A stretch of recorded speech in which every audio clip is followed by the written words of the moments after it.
వర్తమానము ఎందుకు ఈ వర్తమానం మనం తీసుకున్నాము అనేది ఒకవేళ దేవుని చిత్తం అయితే ఈ వారం అవ్వకపోతే నెక్స్ట్ వీక్ మనం చూస్తాం. కానీ ఇందులో కొన్ని విషయాలు చూద్దాం, మన అవసరమైన సంగతులు చూద్దాం. కొంచెం మధ్య మధ్యలో జంప్ అవుతూ వెళ్తుంటాను. ఈ వర్తమానం చాలా రోజుల క్రితం ఇంతకుముందు మనం ఎప్పుడు చెప్పుకున్నట్టుగా నాకు గుర్తుంది. చెప్పుకున్నామో లేదో మరి విన్నవాళ్ళు మీకే తెలియాలి. హల్లెలూయా. చూడండి, ఈ వర్తమానంలో మొట్టమొదటిగా మనం ఎందుకు ఈ వర్తమానం తీసుకున్నాం? 62వ సంవత్సరం 9వ నెల. ప్రవక్త 62వ సంవత్సరంలోనే ఒక శిరస్సు భాగం లాంటి ఒక వర్తమానాన్ని కూడా బోధించారు ఆయన. అది కూడా ఆ 62వ సంవత్సరం యొక్క ముగింపులో. ఏమిటా వర్తమానము అంటే, అయ్యలారా ఇదేనా సమయము, లేదా అంతం యొక్క సూచన ఇదేనా? ఇవన్నీ ఈ వర్తమానము 62వ సంవత్సరంలోని డిసెంబర్ నెలలోనే మనకి బోధించబడింది. నేను తీసుకున్న ఈ అంశం ఆయన సన్నిధిలో అనే ఈ అంశాన్ని టైటిల్ అయితే అది కాదు, కానీ కొన్ని విషయాలు మనకి తెలుసుకోవాలి అనే ఉద్దేశంతోనే ఈ బుధవారపు ప్రార్థనలో దీన్ని నేను తీసుకోవడం జరిగింది. అయితే వర్తమానంలోనికి వెళ్ళడానికి ముందు కొన్ని విషయాలు, అంటే వర్తమానానికి ఒక చిన్న పునాదిగా కొన్ని విషయాలు చెప్పాలనుకుంటున్నాను. ఏమిటి అంటే, ఇందులో ప్రవక్త ఆల్రెడీ ఆయన దగ్గరకు ఒక సంవత్సరం క్రితం నుండి, అంటే 61వ సంవత్సరం నుండి ఆయన దగ్గరికి కొంతమంది వ్యక్తులు వచ్చి వాళ్ళకి కలిగినటువంటి కళలను ప్రవక్తకి చెప్పడం జరుగుతుంది. ప్రవక్త ఏం చూస్తున్నాడు అంటే, ఆ కళలను చెప్తున్న వ్యక్తులు ఆ కళలు చెప్పినప్పుడు ఆ కళల యొక్క భావాన్ని అతను చూస్తున్నాడు, ఎదురు చూస్తున్నాడు. దానికి నిజమైన అనువాదం ఏమిటి, లేదా నిజమైనటువంటి తర్జుమా ఏమిటి అనేది అతను ఎదురు చూస్తున్నాడు. దేవుడి నుంచి ఎప్పుడు వస్తుందా అని ఎదురు చూస్తున్నాడు. అలాంటి సమయంలోనే ఆయనకు 62వ సంవత్సరం వచ్చేసరికి ఆయనకు ఒక దర్శనం వచ్చింది. 62వ సంవత్సరము డిసెంబర్ నెలలోని సుమారుగా 20వ తారీఖు అనుకుంటాను, 20-22 ఆ తారీఖుల మధ్యలోనే ఆయనకు ఒక దర్శనం వచ్చింది. ఆ గొప్ప పేలుడు సంభవించడం అన్నీ కూడా మనకి తెలిసిందే. హల్లెలూయా. ఆ గొప్ప ఉరుములు వంటి శబ్దంతో పేలుడు సంభవించడం. ఆ పేలుడు శబ్దానికి అతను ఏమనుకుంటున్నాడు అంటే, నేను చనిపోతున్నానేమో అనుకున్నాడు. అది నేను నా మరణమేమో అని ఆయన అనుకుంటున్నాడు. అయితే అది ఆయన మరణమా కాదా అనేది ఆ తర్వాత ఆయనకి తెలిసింది. హల్లెలూయా. అలాంటి వాతావరణంలోనే ఇప్పుడు ఈ వర్తమానం కూడా మనం చూస్తున్నాం అనమాట, ఆయన సన్నిధిలో. అంటే అప్పటికే ఆయన మైండ్లో కొంతమంది కళలు చెప్పినటువంటి ఆలోచనలన్నీ కూడా ఆయన మైండ్లో ఉన్నాయి. అందుని బట్టి మనం కొన్ని విషయాలు జాగ్రత్తగా చూసుకుంటూ వెళ్ళినప్పుడు దేవుడు మనతో ఈరోజు మాట్లాడుతూ ఉంటాడు. హల్లెలూయా. ఈరోజు ఈ వర్తమానం ఎవరి కోసం ఇవ్వబడింది ఈ కాలంలో అంటే, కేవలం వధువు కోసమే ఇవ్వబడింది. మనం కొన్నిసార్లు అనుకుంటాం, చుట్టుపక్కల ఉన్న పరిస్థితులు చూస్తున్నప్పుడు, వ్యక్తులు చూసినప్పుడు, కుటుంబాలను చూస్తున్నాము, రాజకీయాలు మతాలని చూస్తున్నాము, తీవ్రమైన ఒత్తిళ్ళు అన్నిటినీ చూస్తూ ఉన్నప్పుడు, ఎందుకు ఇలాంటి కాలంలో నేను ఉన్నాను, అసలు ఇలాంటి కాలంలో నన్ను పెట్టకుంటే ఇంకో కాలంలో దేవుడు పెట్టుంటే బాగుండు అని కూడా మనకి అనిపిస్తూ ఉంటుంది. దేవుడి మీద నమ్మకం ఉన్న వాళ్ళకి, దేవుడి మీద నమ్మకం లేని వాడికి ఏ కాలంలో పెట్టినాడు ఆడి పరిస్థితి అలాగే ఉంటుంది. అంతేనండి. హల్లెలూయా. కాబట్టి దేవుడి మీద నమ్మకం పెట్టుకున్న మనకు కొన్నిసార్లు మనం ఈ కాలంలో కాదు కానీ ఇంకొక కాలంలో ఉంటే బాగుండు అనే ఆలోచనలు మనకు కలుగుతూ ఉంటాయి. ఎందుకంటే ఈ తీవ్రమైన ఒత్తిళ్ళు తట్టుకోలేక అలాగా అనిపిస్తూ ఉంటుంది. కానీ మనం నిజంగా ఎందుకు ఈ కాలంలో పెట్టబడ్డాము అంటే, ఈ కాలంలో ఉన్నటువంటి వాక్యాన్ని అబ్రహాం భరించలేడు. మీకు అర్థమవుతుందండి? నువ్వు అనుకోవచ్చు, నేను అబ్రహాం కాలంలో ఉంటే బాగుండు, నేను మోషే కాలంలో ఉంటే బాగుండను అనుకుంటా. కానీ ఒకవేళ మోషే ఈ కాలంలోకి వస్తే ఈ కాలపు వాక్యము, ఈ కాలపు పరిస్థితుల్ని, ఇవన్నిటిని చూసి వాళ్ళు నిలబడలేరు. అబ్రహాం ఈ కాలంలోకి వచ్చి నిలబడలేడు. అర్థమవుతుందండి? ఈ కాలంలోని మోషే నిలబడలేడు, ఈ కాలంలోని నోవాహు నిలబడలేడు. వాళ్ళు ఖచ్చితంగా తొట్టిల్లిపోతారు. కాబట్టి ఈ కాలంలోని నిలబడగల జనులు, ఈ కాలంలో నిలబడగల వ్యక్తులు ఎవరైతే ఉన్నారో వాళ్ళని భూమి మీదకి తీసుకొచ్చాడు. హల్లెలూయా. ఇటువంటి ఇంత భయంకరమైన, ఇంత నీచమైనటువంటి, ఇంత నీతి లేని కాలంలోనికి ఇవన్నిటిని తట్టుకొని నిలబడగల శక్తివంతమైనటువంటి జనులు ఈ కాలంలో ఉండబోతున్నారు అనేసి దేవుడు అందుకే ఈరోజు మనల్ని ఎన్నుకున్నాడండి. హల్లెలూయా. నువ్వు ఎప్పుడు కూడా నీవుగా తక్కువ అంచనా వేసుకోవడం వీల్లేదు. ప్రభువా అని కొన్నిసార్లు నువ్వు అనుకుంటున్నావు. ఇంత భయంకరమైనటువంటి, అర్థమైందండి? కుక్కకి నీతి లేదు అని మనం మాట్లాడుతూ ఉంటాం, పందికి నీతి లేదు అని కొన్నిసార్లు మనం మాట్లాడుతూ ఉంటాం. కానీ ప్రవక్త అన్నాడు, ఆ నీచమైనటువంటి పంది, ఆ నీచమైన కుక్క కన్నా ఈరోజు జనులు ఎంతో ఘోరంగా ఉన్నారు అన్నాడు. అలాంటి కాలంలో ఉన్నప్పుడు అసలు మనం అనుకోవచ్చు, ఏంటి దావీదు కాలము అదొక స్వర్ణయుగం, దావీదు పరిపాలన కింద ఉన్నటువంటి ప్రజలకు అదొక స్వర్ణయుగంగా ఉంది. అలాంటి పరిపాలన కింద ఉన్నటువంటి ప్రజలకు ఎటువంటి లోటుపాటులు లేవు కదండి. అలాంటి కాలంలో మనం ఉంటే ఎంత బాగుండో అని మనం అనుకున్నాం. ఒకవేళ దావీదు కాలంలో ఉన్నటువంటి ప్రజలను తీసుకొచ్చి ఇక్కడ పెట్టారనుకోండి, ఒక్కరు కూడా నిలబడలేరండి. అలాంటి కాలంలో మనల్నే దేవుడు ఎందుకు పెట్టాడు అంటే, ఈ కాలానికి, ఈ పరిస్థితులకి, ఈ దెయ్యపు శక్తులకి, ఈ అపవిత్ర ఆత్మలకు అన్నిటిని తట్టుకొని నిలబడగలిగి ఆయన కొరకు సాక్షిగా నిలబడగలిగే శరీరాలతో దేవుడు ఈరోజు మనకి ఇక్కడ పెట్టాడండి. అందుకోసమే మనము సామాన్యులము కాము. అయితే ఇక్కడ ప్రవక్త ఇంకా ఎంతో లోతుగా వెళ్ళి ఎక్కడో ఏదో విషయాన్ని మనల్ని తాకిస్తూ ఉన్నాడండి. చూద్దాం అవి కూడా. హల్లెలూయా. చూడండి, నేను ఇక్కడ ప్రతిదీ లైన్ టు లైన్ వెళ్ళాలనుకుంటున్నాను. వాక్యం చదివిన తర్వాత ప్రవక్త ఏం చెప్తున్నాడో ఒకసారి చూడండి. ప్రభువు తన వాక్యమును దీవించునుగా, 8వ పారాగ్రాఫ్లోని. అది చాలా గొప్ప లేఖనమని తలంచుచున్నాను. ఏది ఇప్పుడు మనం చదువుకున్న లేఖనము చాలా గొప్ప లేఖనమని తలంచుచున్నాను. దేవుని సన్నిధిలో మానవులు తాము పాపులమని గుర్తించుట మనం కనుగొందుము. దేవుని సన్నిధిలో మానవుడు పాపే కాదండి. దేవుని సన్నిధి దగ్గరికి వెళ్ళినప్పుడు మనం పాపులమే. ఈ భూమి మీద పుట్టినటువంటి ప్రతి మనిషి పాపే, అంతే కదండి. కాబట్టి దేవుని సన్నిధి దగ్గరికి వెళ్ళినప్పుడు మనం అందరం ఎవరిమి? పాపులమే. అందుకే దేవుని సన్నిధిలో మానవులు తాము పాపులమని గుర్తించుట మనం కనుగొందుము. ఇక్కడ కూర్చున్న మనం అందరమి మీకు మీరుగా, నువ్వు అసలు పాపివా కాదు ఒకసారి ఆలోచించండి. మనం అందరం పాపులమా కాదండి? నేనైతే పాపినండి, నేనైతే పాపిని, నేను పాపినని ఒప్పుకుంటున్నానండి. నేను పరిశుద్ధుని ఒప్పుకోవట్లేదు, నేను పాపినని ఒప్పుకుంటున్నాను. ఎందుకంటే దేవుని సన్నిధి దగ్గర జాగ్రత్త చూడండి. దేవుని సన్నిధి దగ్గరికి వెళ్ళినప్పుడు అక్కడ పరిశుద్ధుడు మాత్రమే ఉండాలి.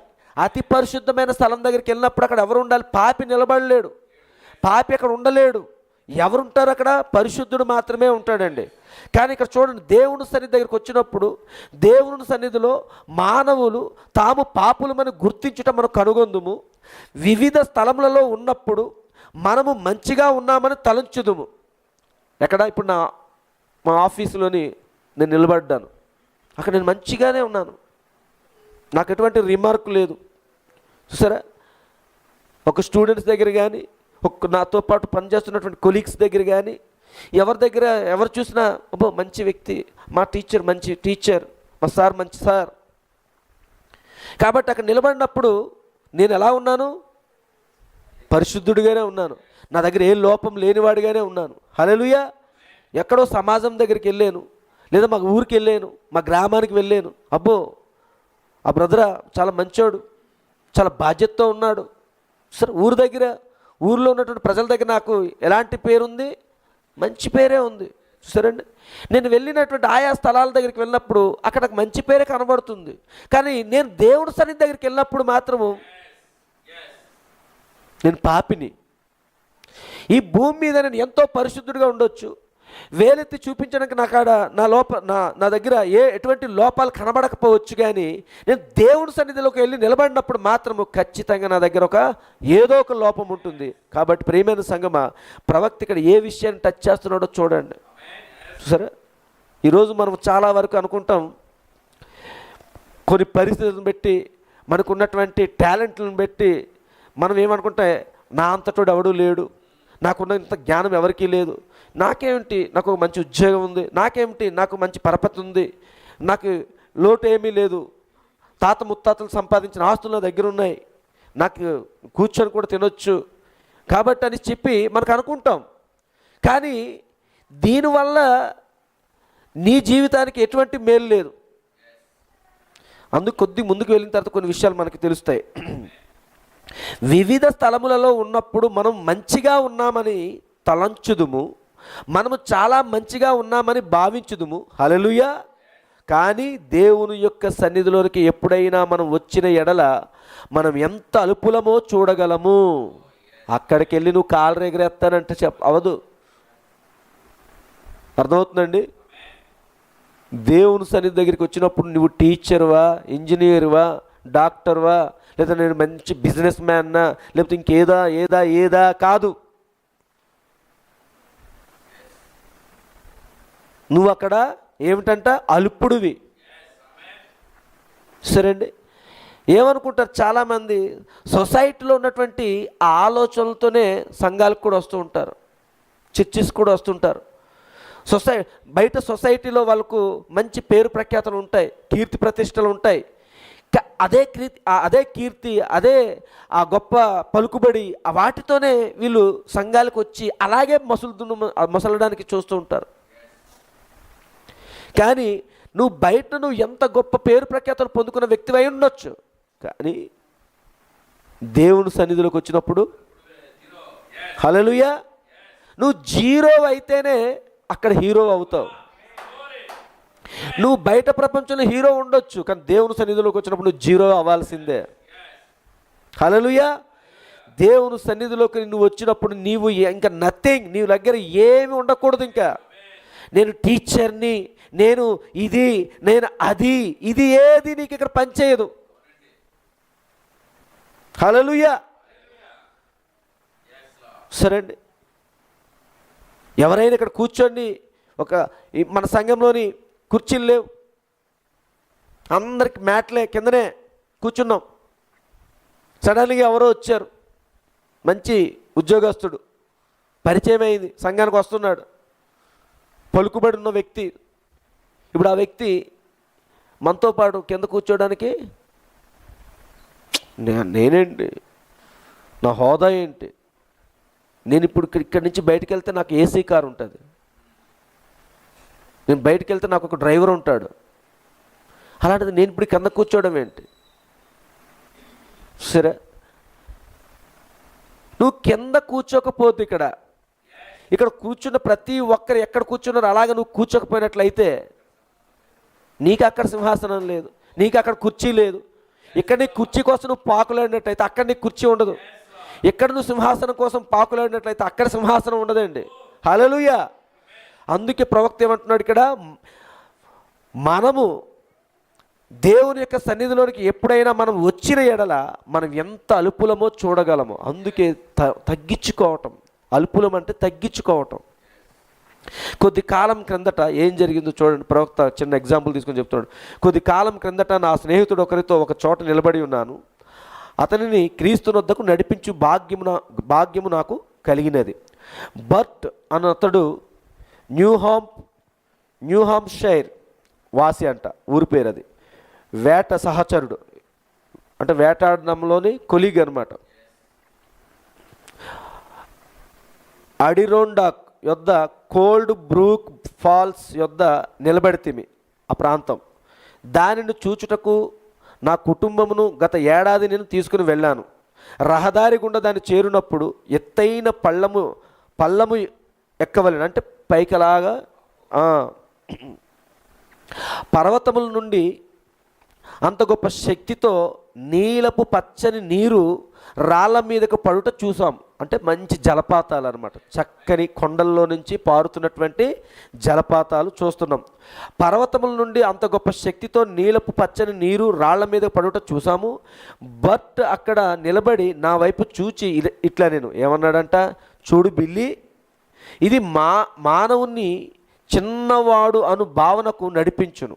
మానవుడు అటన్నిటిని చూసి వాటితో పోల్చుకున్నప్పుడు, మానవుడు వాటితో పోల్చుకున్నప్పుడు ఎంత ఉన్నాడంట, చిన్నవాడుగా అను భావనకు నడిపించును.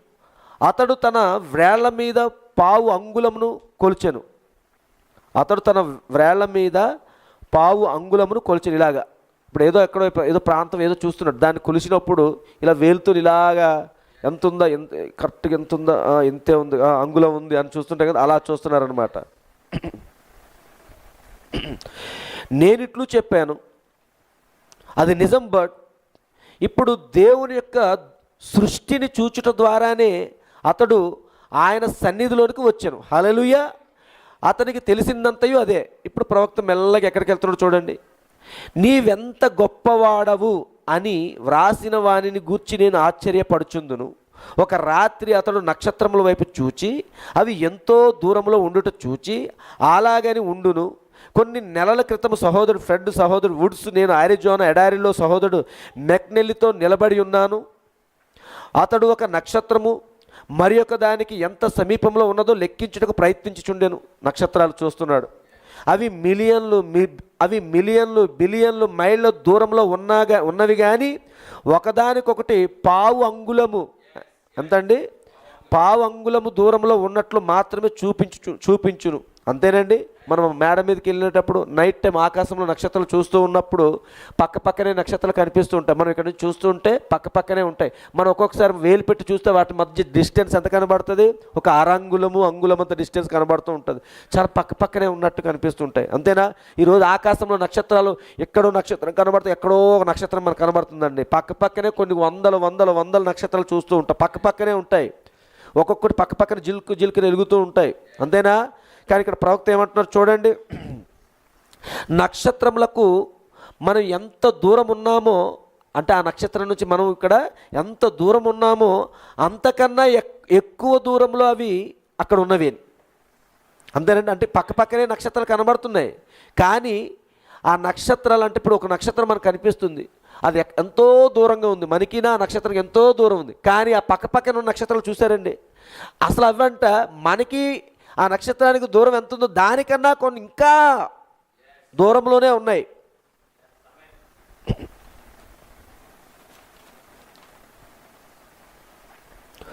అక్కడ ఉన్నవని శాస్త్రీయ రుజువు వలన మనకు తెలియను. చూడండి అవి ఎట్లున్నావో చూడండి. ఇప్పుడు ప్రవక్త అంటున్నాడు, ఆయన ఎంత గొప్పవాడో మనము గ్రహించినప్పుడు, హల్లెలూయా, ఆయన ఎంత గొప్పవాడో మనము గ్రహించినప్పుడు, అందుకే ఈరోజు చాలామందికి దేవుని గొప్పతనము, దేవుడు ఎంత గొప్పవాడు అనే సంగతి తెలియకే ఏ విధంగా పడిపోతున్నారో చూడండి. ఆయన ఎంత గొప్పవాడో మనము గ్రహించినప్పుడు మనము ఎంత అల్పులమో గ్రహించగలము. సరే, దేవుడు ఎంత గొప్పవాడన్న గ్రహింపు అనేది నీకు వస్తే నువ్వు ఎంత అల్పుడువో నీకు తెలుస్తుంది.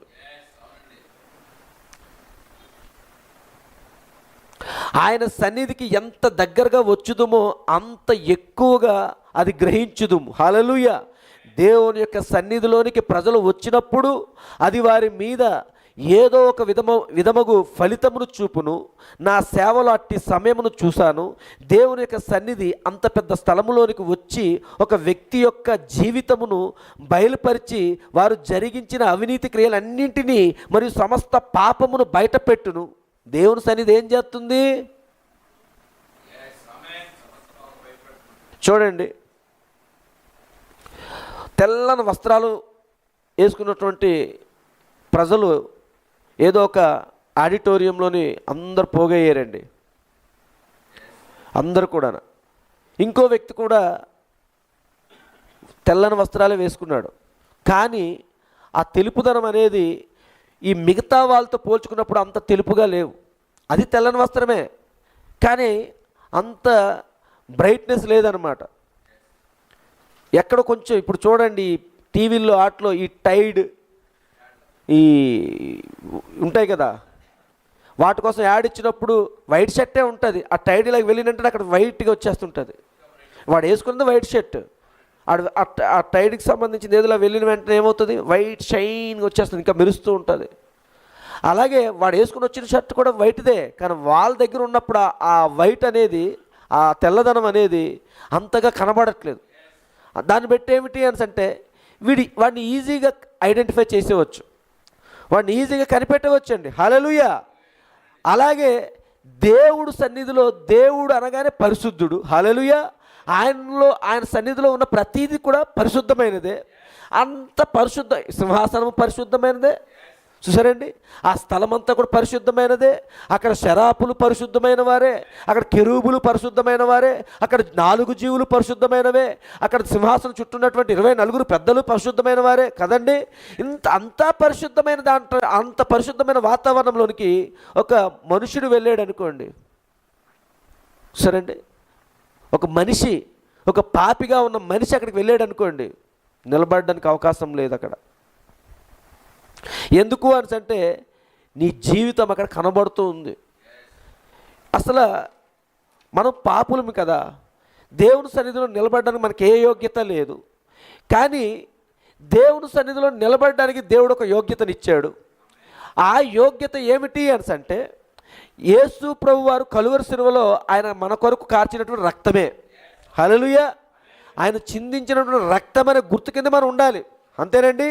కానీ ఇక్కడ జాగ్రత్త గమనించినట్లయితే నువ్వు దేవుని సన్నిధిలోకి వెళ్ళినప్పుడు దేవుడు నిన్ను గుర్తించాలి అంటే ఈయన నా కుమారుడు, ఈయన నా కుమార్తె అని ఎలా గుర్తిస్తాడు?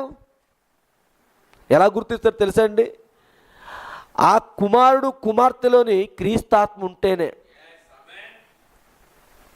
ఎందుకు అంటే క్రీస్తు ఆత్మకు తప్ప ఈ భూమి మీద ఎవ్వరికి కూడా నా పరిశుద్ధత లేదు. నువ్వు పరిశుద్ధుడు ఎప్పుడయ్యావు? క్రీస్తు ఆత్మను కలిగి ఉన్నప్పుడు. అర్థమవుతుంది. నువ్వు పరిశుద్ధురాలుగా ఎప్పుడయ్యావు? క్రీస్తు ఆత్మ నీలో నివసించినప్పుడు మాత్రమే.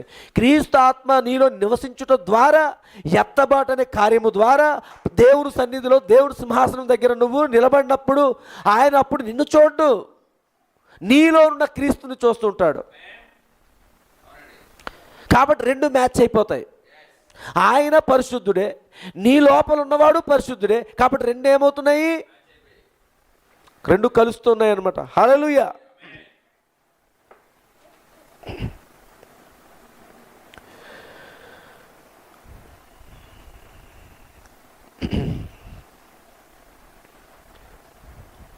ప్రార్థించుకొనుటకు వరుసలోకి వచ్చి నిలబడిన వారు ఆ వరుసలలో నుండి తప్పుకొనున్నట్లు చేయు పరిశుద్ధ భావనను అది తెచ్చును.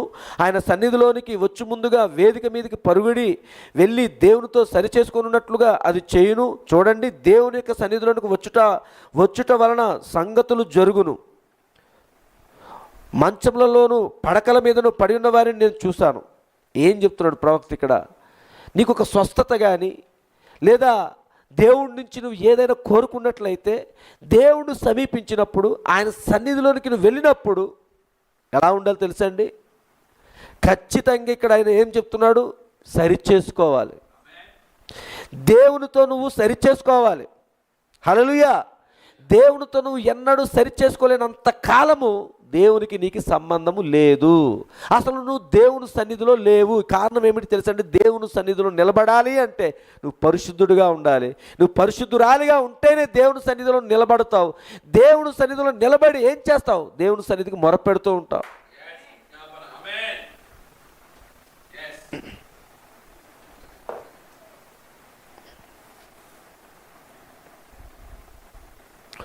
పన్నెండో పారాగ్రాఫ్. మెక్సికోలో ఒక రాత్రి చనిపోయిన చిన్న బిడ్డను దుప్పటి క్రింద ఉంచి స్పానిష్ తల్లి తీసుకొని వచ్చాను. చనిపోయిన చిన్న బిడ్డని. ఎవరినండి? చనిపోయిన చిన్న బిడ్డ అంటే అది ఇక్కడ మన మధ్యలో జరగలేదు కాబట్టి అది పెద్ద కార్యం కాదు, అంతేనండి. ప్రవక్త కాలంలో జరిగిన ఈవెంట్ అది. ఇప్పుడు మన మధ్యలో ఇప్పుడు జరగలేదు కాబట్టి మనకి అది పెద్ద కార్యంగా కనబడదు. కానీ నేను ఇందాకే చెప్పాను కదండి, స్టార్టింగ్లోనే చెప్పాను మీకు, ఈ కాలంలో ఉన్న జనులు దేవుడు ఎందుకు ఈ కాలంలో ఈ మనల్ని ఎందుకు పెట్టాడు అని అంటే ఈ కాలపు వర్తమానాన్ని పరిపూర్ణంగా నమ్ముతారు కనుక. ఈ కాలపు వర్తమానాన్ని పరిపూర్ణంగా నమ్మే జనులు మనమే కనుక మనల్ని ఇక్కడ పెట్టాడు. కాబట్టి ఇక్కడ చెప్తున్న మాట ఇది మనం నమ్ముతున్నాం. ఇది ఏదో యాదృచ్ఛికంగా లేదా అనాలోచితంగా నమ్మడం కాదు, పరిపూర్ణంగా నమ్ముతున్నాం. మెక్సికోలో ఒక రాత్రి చనిపోయిన చిన్న బిడ్డను దుప్పటి కింద ఉంచిన స్పానిష్ తల్లి తీసుకుని వచ్చిన అది నమ్ముతున్నాం మనం. చెప్పాలంటే ఆ మెక్సికను తల్లి వచ్చను ఎన్నో వేల మంది జనులు అది చూచిరి. ఒకే కుటుంబం నందు బహుశా 50 లేదా 75 వేల మంది ఉండిరి. ఆ కూటంలో కుటుంబం అనిస్తాను. ఒకే కూటమునందు బహుశా 50 లేదా 75 వేల మంది ఉండిరి. చూసారండి, ఆ చిన్న బిడ్డ జీవము పొందుట వారు చూచిరి. హల్లెలూయా. ఆ స్త్రీ మూర్ఛిల్లినది. ఇప్పుడు నువ్వు ఎలా నమ్ముతున్నావు? ఇది ఈ శరీరాన్ని దేవుడు ఎందుకు తీసుకొచ్చాడు? హల్లెలూయా. నమ్మగలిగే జనులు ఉన్నారు ఇక్కడ. నమ్మటము ఆ జనులకే సొత్తు. ఈ కాలంలోని విశ్వాసం ఉన్నదా లేదా అని కనిపెట్టినప్పుడు ఉన్న జనులు ఇక్కడ ఉన్నారు. ఆయన మనిషి కుమారుడుగా మరలా వచ్చినప్పుడు భూమి యందు నేను విశ్వాసమును కనుగొందునా అన్నాడు. ఆయన కనుగొనే జనులు ఇక్కడ ఉన్నారు. ఆ చిన్న బిడ్డ బ్రతికించబడినప్పుడు మనం లేము. ప్రియమైన సంగమా, విశ్వాసం అంటే ఏమిటి తెలుసండి? విశ్వాసం అంటే నువ్వు చూసి నమ్మేది కాదు. విశ్వాసం అంటే చూడక నమ్మేది. నువ్వు చూసి నమ్ముతప్పుడు దాన్ని విశ్వాసం అనరు. కాబట్టి ప్రవక్త కాలంలో జరిగిన ఆ సంఘటన మనం చూడలేదు, మన కళ్ళతో మనం చూడలేదు. కానీ ఇక్కడ ఏంటి? స్వరం వినబడుతూ ఉంది. ఇప్పుడు ఆ స్వరం వినబడుతున్నప్పుడు ఆ జరిగిన సంఘటన ఎలా నమ్ముతున్నాము? నేను అక్కడ ఉన్నట్టుగా నమ్ముతున్నాం. మనం ఎలా నమ్ముతున్నాం? ఆ చిన్న బిడ్డ అక్కడ బ్రతికించబడుతున్న ఈవెంట్లో మనం ఉన్నాము. ఆ 75,000 మందిలో మనం ఒకరుగా ఉన్నాము. అక్కడ ఉన్నాము. ఆ సంఘటన జరుగుతున్నప్పుడు మనం చూస్తున్నాము కాబట్టి ఇప్పుడు నమ్ముతున్నాము. మన విశ్వాసం ఏం చేసింది? అక్కడ తీసుకువెళ్ళింది. ఆ ఈవెంట్ దగ్గర తీసుకుని వెళ్ళింది. తీసుకుని వెళ్ళి అక్కడ ఎలా బ్రతికించబడ్డాడో, ఆ చిన్న బిడ్డన తల్లి ఎలా ఎత్తుకుందో అన్నీ కూడా ఎలా చూడగలుగుతున్నాం మనం ఇప్పుడు? హల్లెలూయా.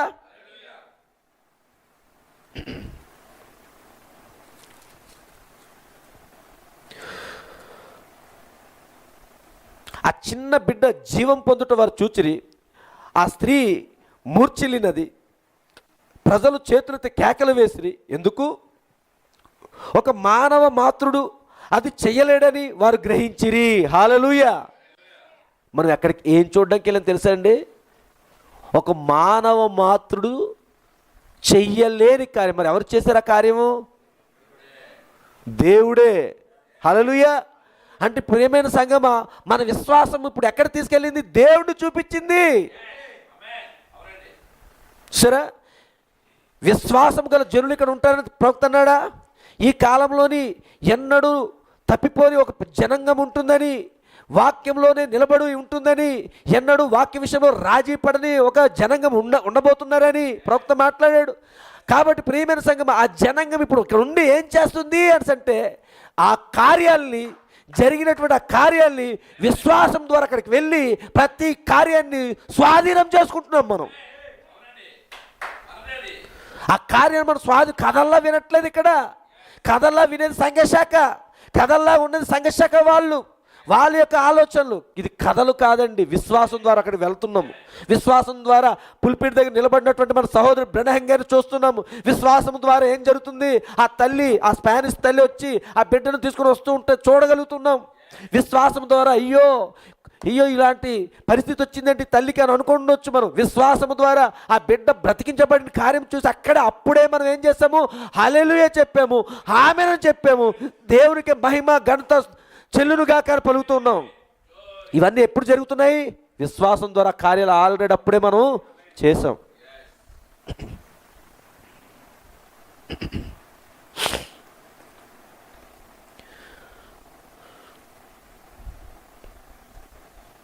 ఒక మానవ మాత్రుడు అది చేయలేడని వారు గ్రహించిరి. వారు సర్వశక్తుడకు దేవుని సన్నిధి ఉన్నట్లు కనుగొనిరి. హల్లెలూయా. అందు మూలముగా ఏదో జరిగాను. వర్తమానం కథ కాదండి. ప్రవక్త కాలంలో జరిగిపోయింది కాబట్టి అవును అలా అది కాదు. నేను నమ్ముతున్నాను. వధువు యొక్క గుణలక్షణం ఏంటి తెలుసా అండి? అక్కడికి వెళ్తుంది అంతే. మీరు నిజంగా నమ్మినట్లయితే ఆ మేఘం అక్కడ దిగొచ్చినప్పుడు, హల్లెలూయా, ఆ సన్సెట్ పర్వతం దగ్గరికి ఆ మేఘంగా ఆయన దిగొచ్చినప్పుడు అక్కడ మనం ఉన్నాం. అంతేనండి. తెలుసండి, ఆ ఈవెంట్ జరుగుతున్నప్పుడు నువ్వు ఎలా ఉన్నావు ఏమో నాకు తెలియట్లేదు. ఇప్పుడు మనకు తెలియట్లేదు, కానీ మన విశ్వాసం ఏం చేస్తుంది? అక్కడికి నడిపిస్తూ ఉంది. కాబట్టి ఆ పెద్ద పేలుడు సంభవించినప్పుడు, అక్కడ ఆ పర్వతాలు, ఆ రాళ్ళు పగిలిపోయినప్పుడు మీరు గమనించారో లేదో, ఆ రాళ్ళు యొక్క షేప్ ఏంటి తెలుసండి? చిన్న చిన్న పిరమిడ్లే. మరి ఎవరా చిన్న చిన్న పిరమిడ్లు? మీకు అర్థమవుతుందండి? పెద్ద పిరమిడ్ దిగొచ్చింది. హల్లెలూయా. ట్రయాంగిల్లో దిగొచ్చాడు ఆయన. ట్రయాంగిల్లో దిగొచ్చాడు. త్రిభుజాకారంలో దిగొచ్చిన ఆయన ఆ పెద్ద పేలుడు సంభవించినప్పుడు ఆ రాళ్ళు పేలుడు, ఆ శబ్దాల నుంచి ఆ రాళ్ళు పేలిపోయి అవన్నీ కూడా ముక్కలుగా తుళ్ళిపోయినప్పుడు ఆ చిన్న చిన్న ముక్కలుగా వచ్చినటువంటి ఆ చిన్న చిన్న ముక్కలన్నీ ఏ షేపులో ఉన్నాయి? ఎవరాళ్ళు? హల్లెలూయా. ఆ రాళ్ళు ఎవరు? ఒకనొక సమయంలోని యేసు ప్రభువారు అన్నారా? లేదా బాప్తిసం ఇచ్చి యోహాను చెప్పలేదా? ఈ రాళ్ళు మాట్లాడకపోయినట్లయితే, క్షమించండి, మీరు మాట్లాడకపోయినట్టు ఈ రాళ్ళు మాట్లాడతాయని ఆయన చెప్పాడా లేదా? కాబట్టి ఇప్పుడు ఆ రాళ్ళు ఇక్కడ మాట్లాడుతున్నాయా లేదా? ఆ రాళ్ళు ఇక్కడ హల్లెలూయా చెప్తున్నాయి, ఆ రాళ్ళు ఇక్కడ ఆమేన్ చెప్తున్నాయి, ఆ రాళ్ళకి ఇప్పుడు హృదయంలో ఉప్పొంగుతూ ఉన్నారు, ఆ రాళ్ళు ఇప్పుడు ఉజ్జీవాన్ని పొందుకుంటూ ఉన్నారు. కారణం ఏమిటంటే అక్కడ విశ్వాసం ద్వారా మనం అక్కడికి వెళ్ళాం. నువ్వు విశ్వాసం ద్వారా అక్కడికి వెళ్ళకపోయినట్లయితే నీకు ఎటువంటి ఉజ్జీవం లేదు. అందుకే ఈరోజు వధువుకు ఒక విశ్వాసం ఉంది, పరిపూర్ణమైన విశ్వాసం అండి. హల్లెలూయా.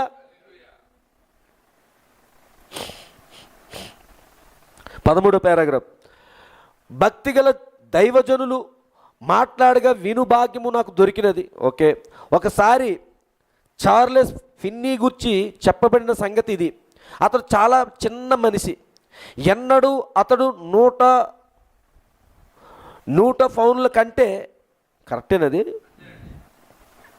100 పౌండ్ల కంటే ఎక్కువ బరువు తూగలేదు. కానీ అతనికి అంత బలముగా మాట్లాడు ధోరణి ఉన్నది. ఒకనాడు అతడు భవనంలో ధ్వనిని బిగ్గరగా చేయు పరికరమును ప్రయత్నించుచుండెను. అప్పుడు ఈనాడున్న యంత్రములు లేవు.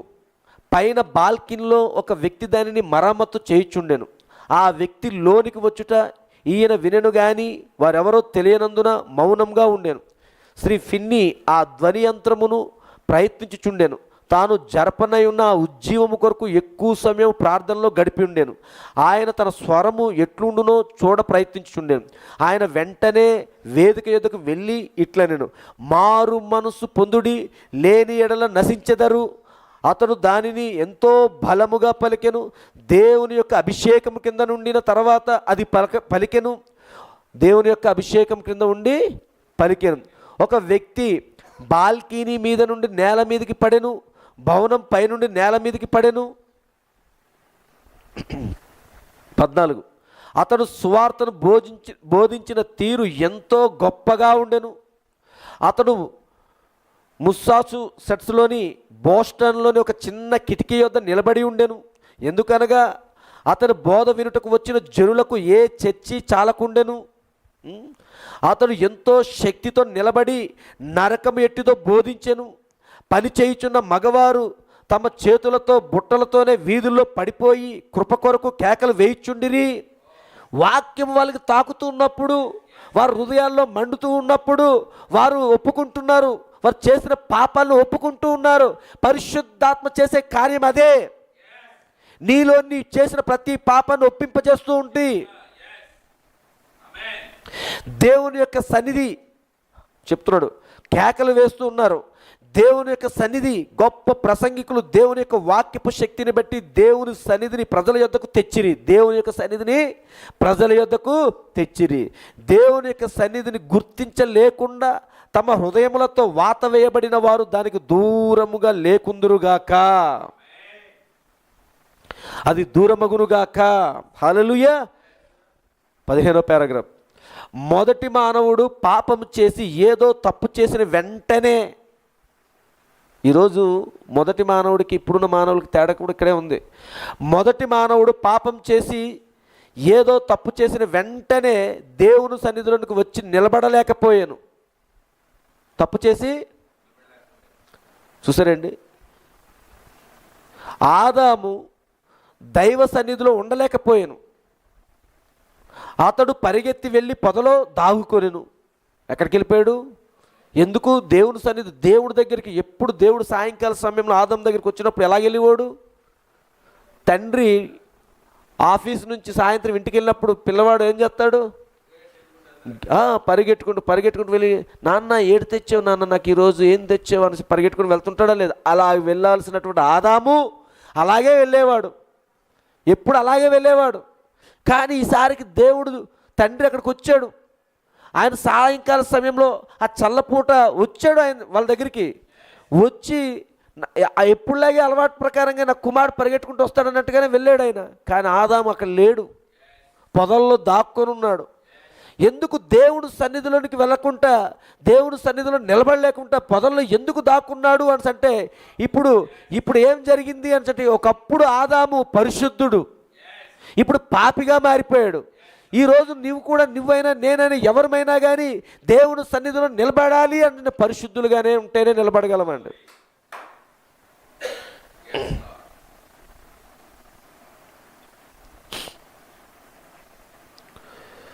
ఆదాము దైవ సన్నిధిలో ఉండలేకపోయాను. అతడు పరిగెత్తి వెళ్ళి పొదలో దాగుకొనెను. ఒక అంజూరపు ఆకుతో తన్ను కప్పుకొని ప్రయత్నించాను. ఎందుకనగా సృష్టికర్తయగు యెహోవా సన్నిధిలో తాను నిలబడి ఉన్నానని అతడు ఎరిగి ఉండేను. ఇప్పుడు ఏం చేశాడు? దేవుని సన్నిధికి ఎలాగే వచ్చేస్తే చాలు అనుకుంటున్నాడు. మీకు అర్థమైందండి? దేవుని సన్నిధిలోనికి పాపం చేసిన తర్వాత మానవుడు, మొట్టమొదటి ఈ మానవుడు ఆదాము ఏం చేశాడు అని అంటే ఏదో రీతిగా దేవుని సన్నిధికి వెళ్ళిపోవచ్చులే అనుకున్నాడు. పాపిగా ఉండి దేవుని సన్నిధిలో నిలబడలేవు.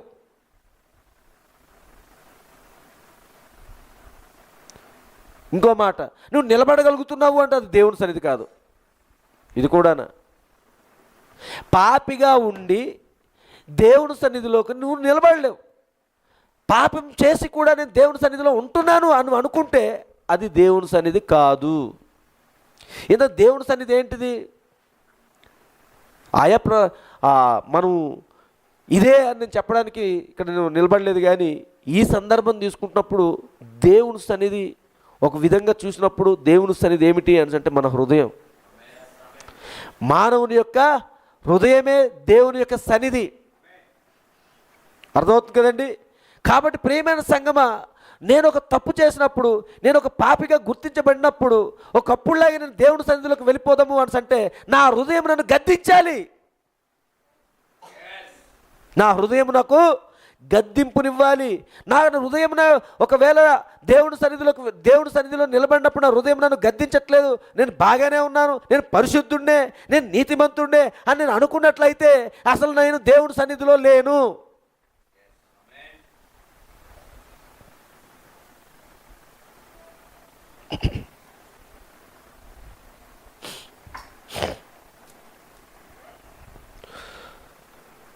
అతడు పరిగెత్తి వెళ్ళి పొదలో దాగుకొనెను. ఒక అంజూరపు ఆకుతో తన్ను కప్పుకొని ప్రయత్నించాను. చూసారండి, ఇది ఎన్నిసార్లు ఈ ఆదికాండము 1వ అధ్యాయము, 2వ అధ్యాయం, 3వ అధ్యాయము, ఈ ఆదికాండంలో ఉన్నటువంటి ఈ ఆదాముకు సంబంధించినటువంటి ఈ వృత్తాంతాన్ని అంతటిని మనం ఎన్నిసార్లు స్టడీ చేసుకున్నా సరే కానీ ఎన్ని విషయాలు వస్తూనే ఉన్నాయండి.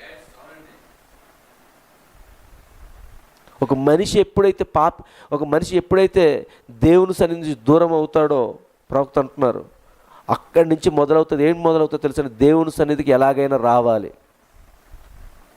మీకు అర్థమైందండి? దేవుని సన్నిధికి ఎలాగైనా రావాలన్న దాహం అయితే ఉంటుంది, కానీ దేవుడు ఏర్పాటు చేసుకున్న మార్గంలో నువ్వు రావాలి. దేవుడు ఏర్పాటు చేసుకున్న మార్గంలో నువ్వు రాకుండా నీ అంతటా నువ్వే నీ సొంత ప్రయత్నాల ద్వారా నువ్వు వచ్చినంత కాలము నీకు దేవునికి అసలు సంబంధమే లేదు. దేవుడు ఏర్పాటు చేసిన మార్గంలో మనం రావాలి. అందుకు ఇక్కడ అంటున్నాడు ఆయన, ఒక అంజూరపు ఆకుతో తన్ను కప్పుకొని ప్రయత్నించాను. ఎందుకనగా సృష్టికర్తయగు యెహోవా సన్నిధిలో తాను నిలబడి ఉన్నానని అతడు ఎరిగి ఉండేను. హల్లెలూయా! యెహోవా సన్నిధిలో నేను ఉన్నాను కాబట్టి ఇలాగెళ్తే దేవుడు ఒప్పుకోడు కనుక, కాబట్టి దేవుడి సన్నిధిలోకి వెళ్ళేటప్పుడు నేను కొంచెం ఆకులు చుట్టుకోవాలి. పాపము చేసి తన ఆత్మలో పాపం చేసి తన ఆత్మలో పాపం నిలిచి ఉండగా, పట్టుకోవాలి ఇది, పాపం చేసి తన ఆత్మలో పాపం నిలిచి ఉండగా దేవుని సన్నిధిలోనికి ప్రయత్నించిన మొదటి మానవుని యొక్క స్థితి అది. ఏం చేస్తున్నాడు? సొంత ప్రయత్నాలు చేయడం మొదలుపెట్టాడు ఏదో రీతిగా. సరే అండి, దేవుని సన్నిధి ఏంటిదండి? ఇందా చెప్పాను, దేవుని సన్నిధి మన హృదయం గురించి మాట్లాడారు. ఇప్పుడు దేవుని సన్నిధి కేవలం మన హృదయం మాత్రమే కాదు. నువ్వు నిజంగా ఒక పరిపక్వత కలిగిన క్రైస్తవుడుగా ఉన్నట్లయితే దేవుని సన్నిధి అనగా ఇదిగో ఇదే. ఎక్కడైతే నా నామం ముందు 2-3 కూడి ఉందో అదేమిటది? దేవుని సన్నిధి అది. అంతేనండి. మరి ఈ స్థలంలో ఇక్కడ 2-3 కంటే ఎక్కువ కూడుకున్నామా లేదా? మరి అప్పుడు ఇదేమవుతుంది? ఇది దేవుని సన్నిధి. మరి దేవుని సన్నిధిలోకి వచ్చినప్పుడు ఆయన ఏమంటున్నాడు ఇక్కడ? ఒక అంజూరపు ఆకుతో తన్ను కప్పుకొని ప్రయత్నించాను. ఎందుకనగా సృష్టికర్తయగు యెహోవా సన్నిధిలో తాను నిలబడి ఉన్నానని అతను ఎరిగి ఉండెను. పాపము చేసి తన ఆత్మలో పాపం నిలిచి ఉండగా దేవుని సన్నిధిలోనికి ప్రయత్నించిన మొదటి మానవుని యొక్క స్థితి అది. అతడు దాగుకొన జాలడు, ఎందుకనగా ఇంకా మెత్తబడిపోయాను. ఈనాడు ప్రజల హృదయంలో పాపం ఎంతగానో వ్రేళ్ళుని కొనిపోయినది. మరి ఇక్కడ ప్రింటింగ్ సరి పడలేదో అక్షరం అలా వచ్చింది. ఏమండి? వ్రేళ్ళూని, ఎంతగానో వ్రేళ్ళూని. కానీ అతడు సృష్టికర్త ఎదుట నిలబడి ఉన్నానన్న ఎరగకను బాగుగా కలిగి ఉండును. మీకు అర్థమవుతుందండి? ఇది తప్పు చేసి హృదయంలో ప్రతి పాపం అతను చేసిన హృదయం గద్దింపు అన్నీ కలిగి ఉండి అయినప్పటికీ దేవుని సన్నిధిలో సృష్టికర్త ఎదుట నిలబడి ఉన్నానన్న ఎరగక బాగుగా కలిగి ఉన్నాడు. ఇంకా అతడు పొదలో దాగుకొని బయటకు రాలేకపోయాను. అతనికి దేవుడు ఒక సిద్ధపాటు ఏర్పరచునంత వరకు బయటకు రాలేకపోయాను. అది దేవుడు ఏర్పాటు చేసిన మార్గం. దేవుడు ఏర్పాటు చేసిన మార్గము ఆదాముకు ఇచ్చినంత వరకు కూడా ఆదాము బయటికి రాలేకపోయాడు. దేవుడు ఏంటి ఏర్పాటు చేసిన మార్గము? దేవుడు ఒక పాపిని ఎక్కడ కలుసుకుంటున్నాడు? రక్తం కిందేనండి. రక్తం దగ్గర తప్ప ఆయన ఎక్కడ కలుసుకోడు. కాబట్టి ప్రియమైన సంగమా, ఆదామును ఆయన ఎక్కడ కలుసుకున్నాడు? దిగంబరిగా ఉండి అంజూరపు ఆకులతో ఉన్నప్పుడు కలుసుకోలేదండి. ఆదాము దిగంబరిగా ఉన్నాడని తెలుసుకొని అయ్యో నా కుమారుడు దిగంబరి అయ్యాడు, సొంత ప్రయత్నాలు చేశాడు అని చెప్పి ఒక గొర్రెపిల్లను వధించాడు. గొర్రెపిల్లను వధించి ఆ గొర్రెపిల్ల యొక్క రక్తం కిందనే ఆయన కలుసుకున్నాడు.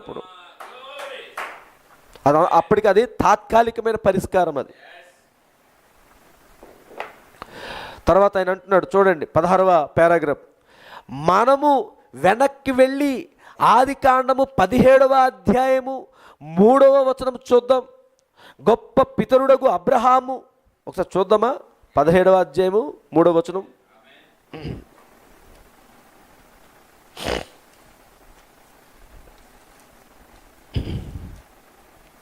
ఆదికాండం 17వ అధ్యాయం 3వ వచనం.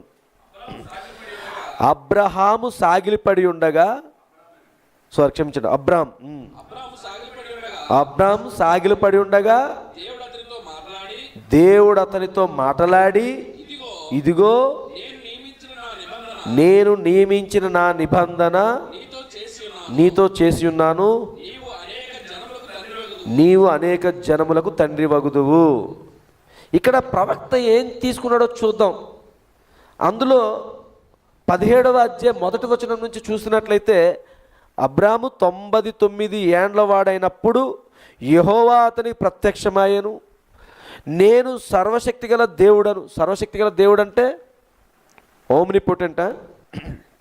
సర్వశక్తిగల దేవుడను, నా సన్నిధిలో నడుచుచు నిందారహితుడివై ఉండుము. నాకును నీకును మధ్య నా నిబంధనను నియమించి నిన్ను అత్యధికంగా అభివృద్ధి పొందించదనని అతనితో చెప్పాను. సర్వశక్తి గల దేవుడుగా ఆయన అక్కడ ప్రత్యక్షమయ్యాడు.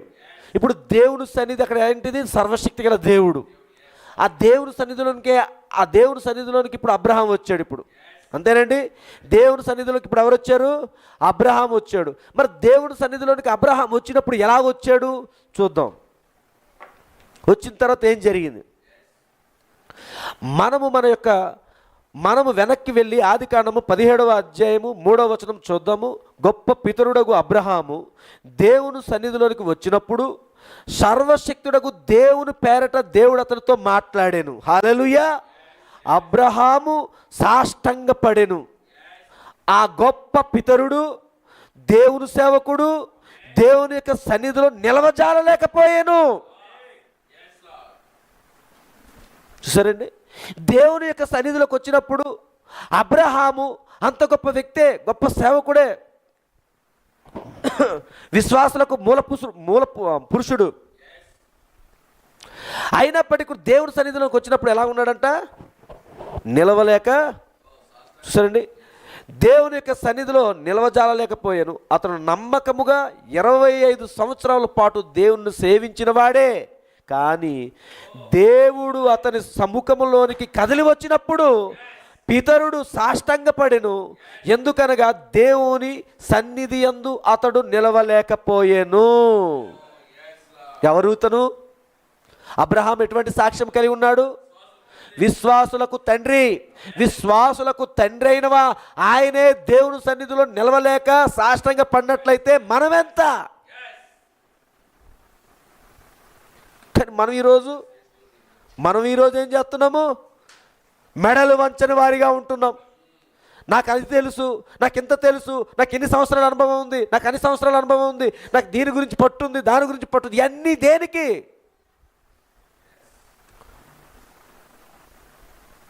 సరేండి, అబ్రహామే దేవుని సన్నిధిలో నిలబడినప్పుడు సాష్టాంగపడి దేవుని సన్నిధిలో, ఎందుకనగా దేవుని సన్నిధి యందు అతడు నిలవలేకపోయాడు.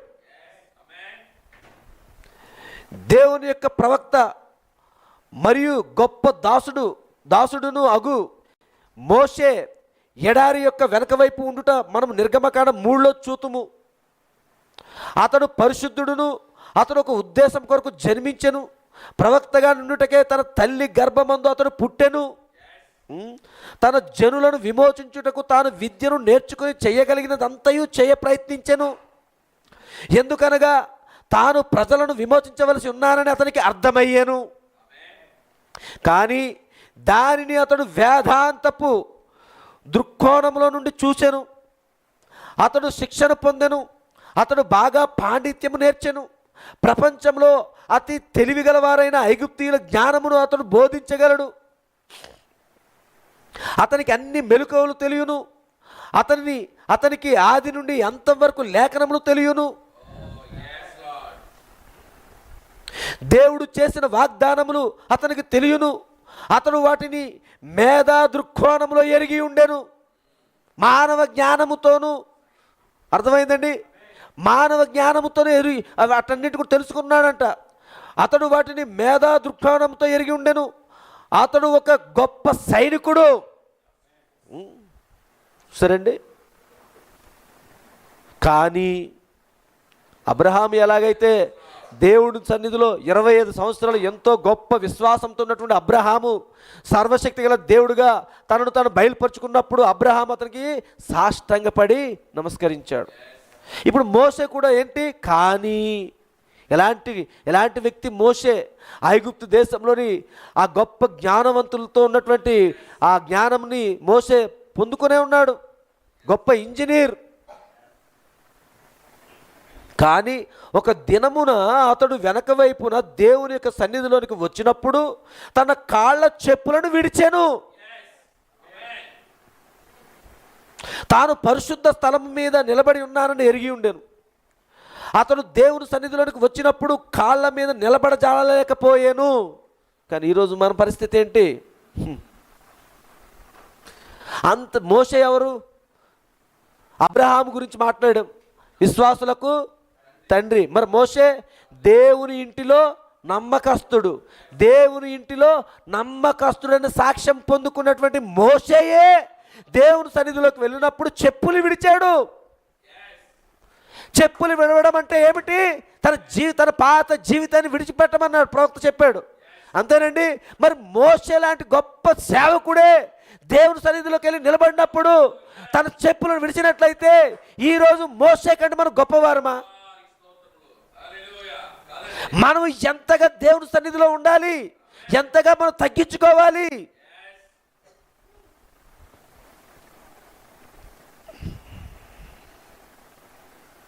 ఇప్పుడు చదువుతున్న మీ ఇంజనీరింగ్, బీటెక్లు, ఎంటెక్లు ఇవేం పనిచేయ మోసే దగ్గర. ఈ ఎంబీబీఎస్లు, ఈబీఎస్లు, ఆబీఎస్లు ఏం పనిచేయవు అక్కడ. ఆయన వైద్యుడైన మోసే ఆ పిరమిడ్లను నిర్మించడంలో సహకరించిన గొప్ప ఇంజనీరింగ్ టెక్నాలజీ కలిగి ఈ రోజుకి కూడా వాటికి అంతుపట్టేది ఎలా నిర్మించారు ఏంటనేది అలాంటి టెక్నాలజీలోని పుట్టి పెరిగినటువంటి ప్రాంతాల్లో పెరిగాడు. ఎన్నో భవనాలు కట్టాడు.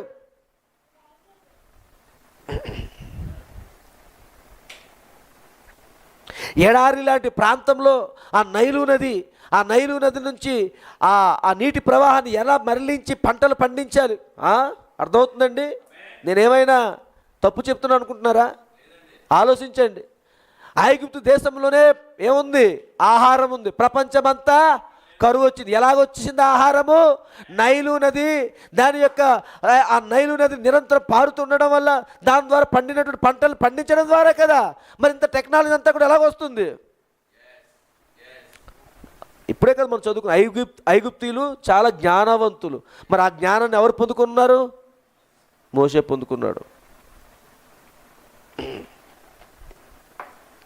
అలాంటి మోషే, ఈ రోజుల్లో నా మోషే ఎవరు తెలుసా అండి? ఇప్పుడు మనం ఎవరమైతే పెద్ద గొప్పగా ఆకాశానికి ఎత్తినంతలాగా చూస్తున్నాం, గొప్ప ఇంజనీర్ల గురించి కానీ ఇంకా మేధస్సు నిండిపోయిన మనుషులు ఎవరైతే ఉన్నారో వాళ్ళు ఎలాగైతే ఉన్నారో ఆ వరుసలో ఉండాల్సినటువంటి మోషే అలాంటి వ్యక్తే ఏం చేశాడు? దేవుని సన్నిధిలోకి వచ్చినప్పుడు విడుస్తున్నాడు.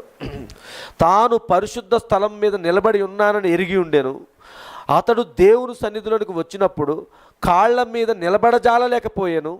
అబ్రహాము వలె అతడును సాష్టంగపడెను. దేవుని యొక్క సన్నిధిలో అతడు నిలబడజాలలేకపోయానంట.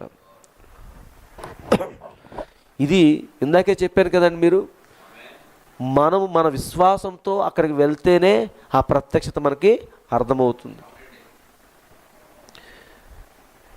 18వ పారాగ్రాఫ్, నిర్గమకాండము 19వ అధ్యాయము 19వ వచనం.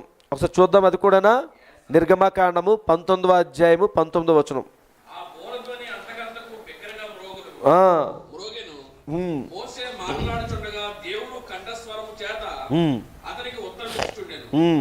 యెహోవా సీనాయి పర్వతం మీదకి అనగా ఆ పర్వత శిఖరం మీదకి దిగి వచ్చెను.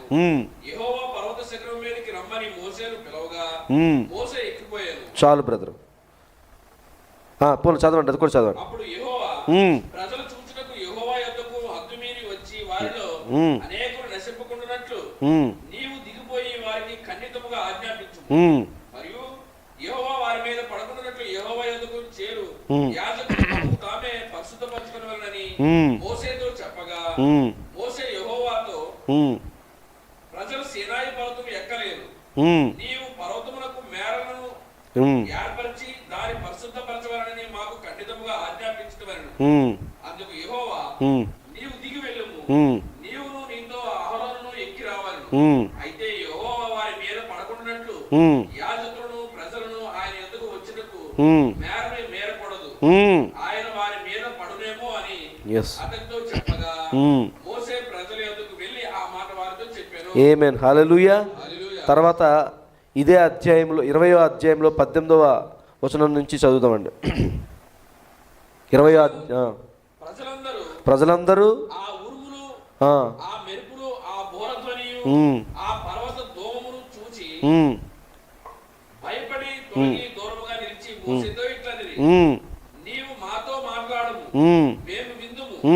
దేవుడు మాతో మాట్లాడిన యెడల మేము చనిపోవదుము. చాలు సరే అండి. ఇవి ఇందులోంచి కొన్ని విషయాలు చూద్దాం. ఇక్కడ ప్రవక్త ఏం చెప్తున్నాడు. నిర్గమకాండము 19వ అధ్యాయం 19వ వచనంలో అబ్రహాము దినములలో నుండిన దేవుడు ఏర్పాటు చేసుకున్న ఒక జనాంగం ఉన్నది. ఇప్పుడు అబ్రహాము దినముల్లో నుండి దేవుడు ఏర్పాటు చేసుకున్న ఒక జనాంగము ఈ అరణ్యంలో ఉన్నారు, అంతే కదండి. అబ్రహాము నుండి ఇస్సాకు, ఇస్సాకు నుండి యాకోబు, యాకోబు నుండి పితరులు వచ్చిరి. సంవత్సరంలో తరబడి పరిశుద్ధులు గొప్పవారు, ఒక ఏర్పరచుకోబడిన జనాంగము, ఒక ఎన్నుకొనిన జాతి, ఒక పరిశుద్ధమగు పవిత్ర జనము ఉద్భవించుచు తమ జీవిత కాలమంతయు దేవుణ్ణి సేవించుచునే ఉండిరి. ఒకనాడు దేవుడు ఈలాగా, నేను ఇజ్రాయేలు వారిని పోగు చేయుము, నేను వారితో మాట్లాడనై ఉన్నాను. సీనాయి కొండ మీదకి దేవుడు దిగి వచ్చినప్పుడు పర్వతమంతయు అగ్నితో చుట్టుముట్టబడెను. దాని నుండి పొగ ఒక కొలిమి నుండి లేచినట్లుగా లేచెను. దేవుని యొక్క స్వరము గర్జించెను. ఇజ్రాయేలులు సాష్టంగపడి ఇట్లనిరి, దేవుడు కాదు, మోషే మాట్లాడితే చాలును, లేని ఎడల మేము చనిపోదుము. హల్లెలూయా. మానవుడు దేవుని యొక్క సన్నిధిలో తాను పాపినని గుర్తించెను. వీళ్ళు పాపి అని గుర్తించారు కాబట్టే మోషే నువ్వు మాట్లాడు, ఒకవేళ దేవుడు మాట్లాడినైతే మేము చనిపోదుము. అయినా కానీ అయినా కానీ వారందరూ ధర్మశాస్త్రం ప్రకారము సున్నతి పొందిరి, వారు ఆజ్ఞలు మొదలగు వాటన్నిటినీ పాటించిరి. కానీ దేవుడు మాట్లాడి వారి మధ్యకు తన సన్నిధితో కదిలి వచ్చినప్పుడు వారు తాము సరిగ్గా లేమని గుర్తించిరి. అంటే ఏంటండి, ఏదో ఒక దినాన్న ఏదో ఒక సమయంలో దేవుడు నిన్ను కలుసుకోవడానికి ఒక సమయాన్ని కేటాయిస్తాడు. అది గుర్తెట్టుకోండి. దేవుడు ఒక నియామక కాలాన్ని నియమిస్తాడు నీకు, ప్రతి ఒక్కరికి అండి. ఒకరోజు నాకు నియమించాడు దేవుడు, ఒకరోజు ఇక్కడ సహోదరుడికి నియమించాడు, ఇక్కడ ఒకరోజు ఒక సహోదరికి నియమిస్తున్నాడు దేవుడు. ఆ సమయంలో దేవుడు నీ దగ్గరికి వస్తున్నాడు, ఆ సమయంలో దేవుడు నీతో సంధిస్తూ ఉంటాడు, ఆ సమయంలోనే నువ్వు మారు మనసు పొందుకుంటావు, ఆ సమయంలోనే నువ్వు దేవునికి స్థానం ఇస్తావు. అది గుర్తెట్టుకోండి. మనకి దేవుడు ప్రతి మనిషికి ఏదో ఒక రోజు ఏదో ఒక సమయాన్ని నిర్ణయించి ఆ సమయంలోనే ఆయన కరెక్ట్గా వచ్చి మనల్ని సంధించినప్పుడు కరెక్ట్గా మనం ఏమవుతాము, ఫిట్ అయిపోతాం. అది ఎవరికి జరుగుతుందో తెలుసండి? ఎన్నికలో ఉన్నవారికి. ఆ సంఘటన, ఆ నియామక కాలము, ఆ అపాయింట్మెంట్ అనేది ఏదైతే ఉందో దాన్ని దేవుడు ఫలానా సమయంలో ఫలానా సహోదరికి నేను నిర్ణయించాను, ఆమెకు నేను అపాయింట్మెంట్ ఇచ్చాను, ఆమెకు నేను నియామక కాలాన్ని ఇచ్చాను. ఆ సమయంలో 6, 100 ఆమె ఎక్కడున్నా, ఎలాంటి పరిస్థితుల్లో ఉన్నా, అతడు ఎక్కడున్నా, ఎటువంటి పరిస్థితిలో ఉన్నా, ఏ స్థితిలో ఉన్నా, మరణశయ్యలో ఉన్నా, గాఢంధకారమైన చీకట్లో ఉన్నా, బంధకాలతో చిక్కిపోయి ఉన్నా, ఎలాంటి సిచ్యువేషన్లో ఉన్నా కానీ నేను అప్పుడు సమయం ఇచ్చేసాను ఆమెకి నేను అపాయింట్మెంట్ ఇచ్చేసాను. ఆమె సమయంలో మొరపెట్టబోతుంది, ఆ సమయంలో అతను మొరపెట్టబోతున్నాడు. నేను దిగుతాను, నేను వెళ్తాను, నేను కలుసుకుంటాను. ఆ టైంలో నీకు తెలియదు, నువ్వు ఏదో యాదృచ్ఛికంగా ఎన్నో సంవత్సరాల నుంచి ప్రభువా నా పరిస్థితి ఏమిటి ఇలాగా, తండ్రి నా పరిస్థితి ఏమిటి ఇలాగా, అయ్యో నా పరిస్థితి ఏంటి ఇంత ఘోరం అయిపోతుంది అని నువ్వు ఏదో ఒక రోజు ఏదో సమయంలో నువ్వు మొరపెడుతూనే ఉంటావు. ఆ మొరపెడుతున్న సమయంలో ఏదో ఒక సమయంలో దేవుడు నీ మొరని తీసుకున్నాడు, నీ లెటర్ని ఆయన యాక్సెప్ట్ చేశాడు, నీ యొక్క జాబుని ఆయన తీసుకున్నాడు. వెంటనే ఆయన ఏం చేశాడు, పెట్టాడు. అక్కడ పెట్టి ఆయన అంటున్నాడు, ఇదిగో ఈ లెటర్కి నేను ఫలానా సమయంలో ఫలానా తారీఖున నేను వెళ్ళి ఆ రోజు ఉదయకాల సమయమో సాయంకాల సమయమో ఆ సహోదరిని కలుసుకుంటున్నానని డిక్లేర్ చేశాడు. అంతే. నువ్వు మర్చిపోయావు అసలు నువ్వు రాసేవన్న సంగతి, అసలు నువ్వు దేవునికి ఒక లెటర్ పెట్టుకున్నావన్న సంగతి. ఆర్జీ అంటారు కదండి, అర్జీ, ఒక దరఖాస్తు పెట్టుకున్నావు నువ్వు. చూసారండి, నువ్వెన్నో దరఖాస్తులు పెట్టుకొని ఉండొచ్చు, చాలా దరఖాస్తులు పెట్టుకుంటున్నావు, అప్లికేషన్ పెట్టావు నువ్వు. ప్రతిరోజు పెడుతూనే ఉంటావు, ప్రతిరోజు మోకరిస్తున్నావు, ప్రతిరోజు నీ గదిలోను ప్రార్థన చేస్తూ ఉన్నావు. అవన్నీ ఏమిటవి? అపాయింట్మెంట్స్ పెడుతూనే ఉన్నావు. అలాగే ఫస్ట్ సారి పెట్టావు, అదే వాల్యూగా చూసుంటావు. నువ్వు మొట్టమొదటిసారి మోకరించి ఏడ్చి ప్రార్థన చేస్తుంటావు చూసారా, ఆ ఏడుపు అనేది నీకు అది వాల్యూగా కనబడుతుంది. ఎందుకంటే ఇంతకుముందు నువ్వు ఎప్పుడు దేవుని సన్నిధిలో ఇంతగా నువ్వు కుమిలిపోయి నీ హృదయాన్ని దేవుడికి సమర్పించుకొని ఎప్పుడు ప్రార్థన చేసి ఉండకపోవచ్చు. ఆ సమయంలో నువ్వు ప్రార్థన చేసి ఉండొచ్చు. అప్పుడు నీకు అది ఎలా అనిపిస్తుంది, అదే ఫస్ట్ లెటర్ నీకు దేవుడికి అపాయింట్మెంట్, క్షమించండి, అప్లికేషన్, అపాయింట్మెంట్ కాదు, అప్లికేషన్. సరే, దరఖాస్తు. అప్పుడు నీకు ఆ ఫస్ట్ దరఖాస్తు పెట్టడం వల్ల నీకు ఏమనిపిస్తుంది అంటే ఎలాగైనా జాబ్ వచ్చేస్తుంది, ఎలాగైనా జవాబు వచ్చేస్తుంది అన్నట్టుగా ఉంటుంది. అలాగ 2-3 రోజులు అయ్యేసరికి ఏమీ లేకపోయేసరికి ఇంకొక దరఖాస్తు పెడుతున్నావు. అలా ఇంకా కొద్ది రోజులు అయ్యేసరికి అదే ఏడుపుతోను, అదే దుఃఖంతోను, అదే మనోవేదనతోను అలాగే నువ్వు పెడుతూ ఉన్నావు. అలా పెడుతుంటే కొద్ది రోజులు అయ్యేసరికి నీకేమవుతుందంటే అసలు నువ్వు దరఖాస్తులు పెడుతుండడం తప్ప అది ఆ పెడుతున్న దరఖాస్తులోని ఏది దేవునికి వెళ్తుందో నీకే తెలియదు.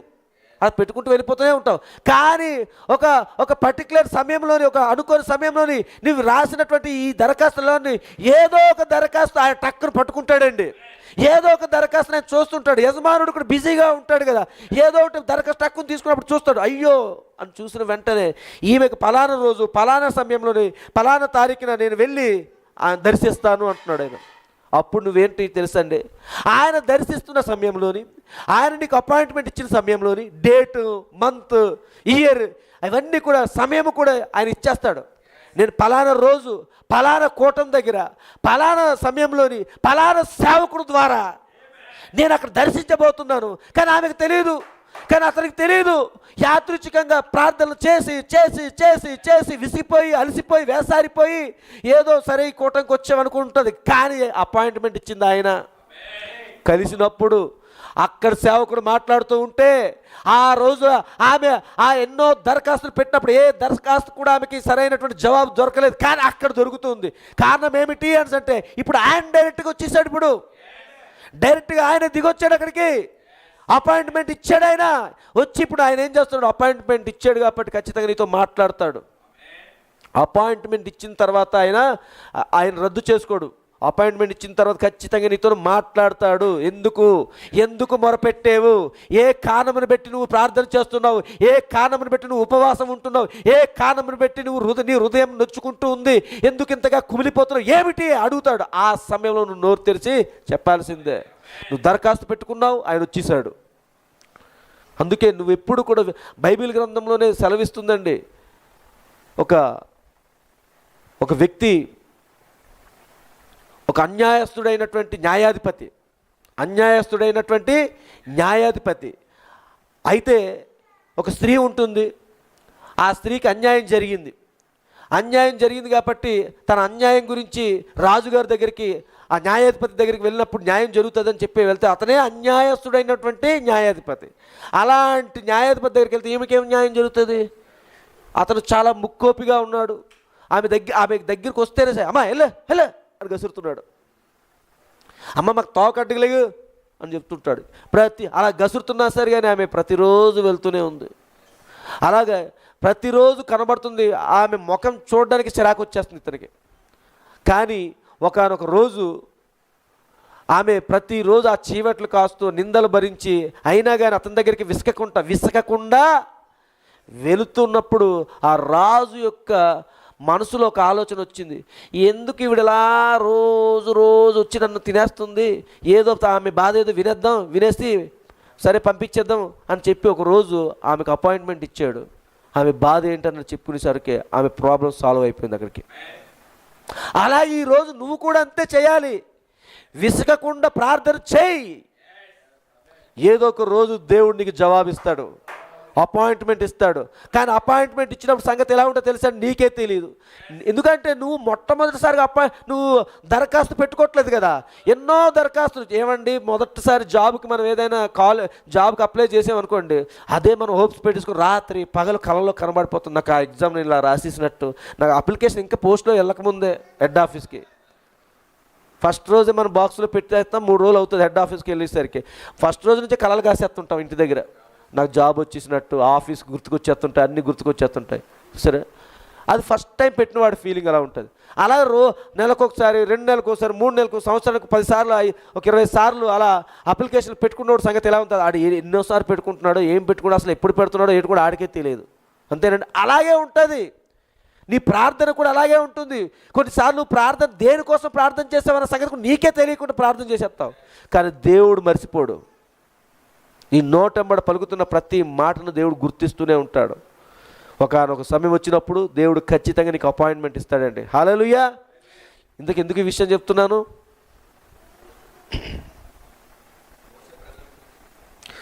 చూద్దాం, ఇంకా కొద్ది ముందుకు వెళ్దాం.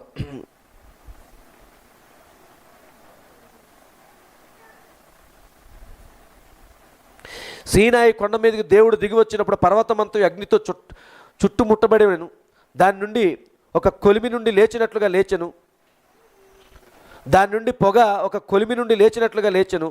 దేవుని యొక్క స్వరము గర్జించెను. ఇజ్రాయేలులు సాష్టాంగపడి ఇట్లనిరి, దేవుడు కాదు, మోషే మాట్లాడితే చాలును, లేని ఎడల మేము చనిపోదుము.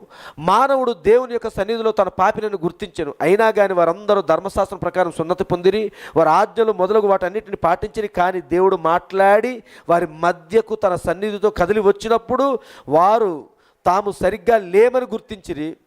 ఏదో లోపమున్నట్లు వారు కనుగొనిరి. ఎందుకనగా వారు దేవుని సన్నిధానంలో ఉండిరి. హల్లెలూయా. అవును, వారు ఇట్లనిరి, ఏమంటున్నారంట? దేవుడు కాదు, మోషే మాతో మాట్లాడవలెను, లేని ఎడల మేము చనిపోదుము, మోషేను మాతో మాట్లాడనిమ్ము.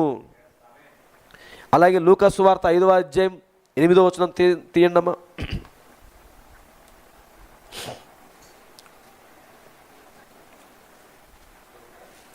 5వ అధ్యాయము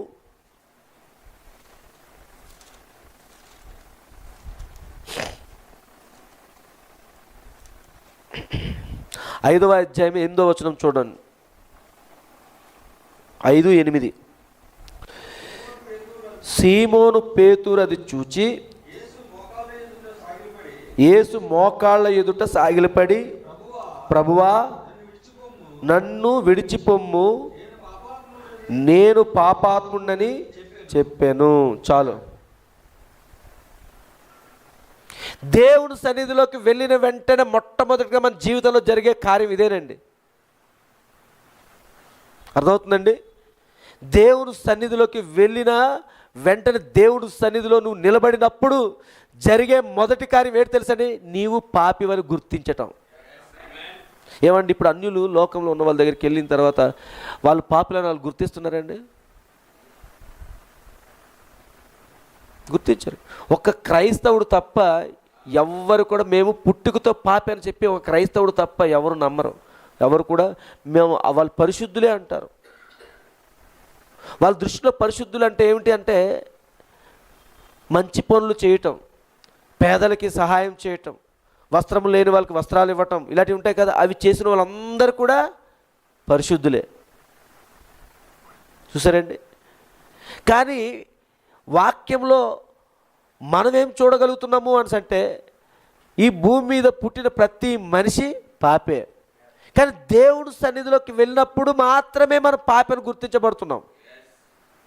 అందుకే ఇక్కడ పేతురు కూడా ఏంటి, ప్రభు దేవుని సన్నిధిలోకి వచ్చిన తర్వాత సాష్టాంగపడి నమస్కరించాడు.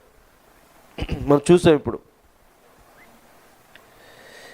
యేసు మోకాళ్ళ ఎదుట సాగిలపడి, ప్రభువా నన్ను విడిచిపొమ్ము, నేను పాపాత్ముడని చెప్పాను. ఎవరంటున్నారు ఈ మాట? పేతురండి. 19వ పారాగ్రాఫ్ లూకా సువార్త 5వ అధ్యాయము 8వ వచనంలో పేతురును చూద్దాం. అతడు ఒక మొండి మనిషి. పేతురు ఎటువంటి వాడండి? గొప్ప పలుకుబడి గల వ్యక్తి, గొప్ప శక్తి ఉన్నదని మనకు తెలియను. అతడు ఒక పోట్లాడు గిత్త వంటి వాడు, ఒక పేరు పొందిన జాలారి, ఒక సాధారణ మనుషుని ద్వారా జరిగించబడిన దేవుని యొక్క అద్భుతమును చూశాను. అతను తన చేపల పట్టు విద్య మరియు జ్ఞానమంతటితో రాత్రంతా చేపలు పట్టాను, కానీ ఏమీ దొరకలేదు. కానీ అటువంటి సమయంలో చేపలు దొరుకునట్లు చేసిన ఆయన మానవుని కంటే అధికుడని గుర్తించాను. నీ వలను వేయుమని ఎవరో చెప్పుట అతడు వినెను. ఇక్కడ మొండిగా ఉండి మొండి వైఖరి. ఇక్కడే ప్రవక్త అంటున్నాడు, ఒక పోట్లాడు గిత్త వంటి వాడు. అటువంటి పెంకెగా ఉండి మొండిఘటంగా ఉన్నటువంటి ఈ పేతురు అప్పుడే రాత్రంతా అలసిపోయి చేపలు ఒక్క చేప కూడా పడకపోయేసరికి ఎలాంటి ఉద్రేకము, ఎలాంటి కోపంతో ఉంటాడు చూడండి.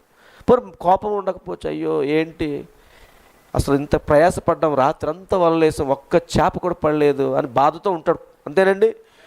అలాంటి సమయంలో వచ్చి ఒక సామాన్యంగా ఒక సింపుల్గా కనబడుతున్న ఒక వ్యక్తి, ఇప్పుడు యాజక వస్త్రాలు ధరించుకున్న వ్యక్తి వచ్చి, ఓ పేతురు నీ వలలు తీసుకుని పద కుడి పక్కన వేయి వల అని చెప్తే, పేతురు ఎవరు చెప్పారు? పెద్దయ్య గారు చెప్పారు కదా, మా బిషప్ గారు చెప్పారు కదా, మా యాజకులు చెప్పారు కాబట్టి అలాగే తెలుసు పేతురుకు మనసులో. వీళ్ళు చెప్తారు కానీ అక్కడ ఉండవు, ఎందుకంటే రాత్రి అంతా మేము చేసాం పని అంతా కూడా ఒక్క చేప కూడా పడదు అని. సరే అది చెప్పారు కదా, పెద్దయ్య గారు చెప్పారు కదా అని వేయచ్చు. కానీ ఇక్కడ వచ్చి అందులోకి ఆ వస్త్రాలు, ఆ యాజక వస్త్రాలతో వచ్చారు, ఆ యాజక కిరీటము చూసారా, ఇవన్నిటితో వచ్చి మంచి హుందాగా వచ్చిన వ్యక్తి కాబట్టి పేతురు అతనికి గౌరవించవచ్చు, వలయచ్చు.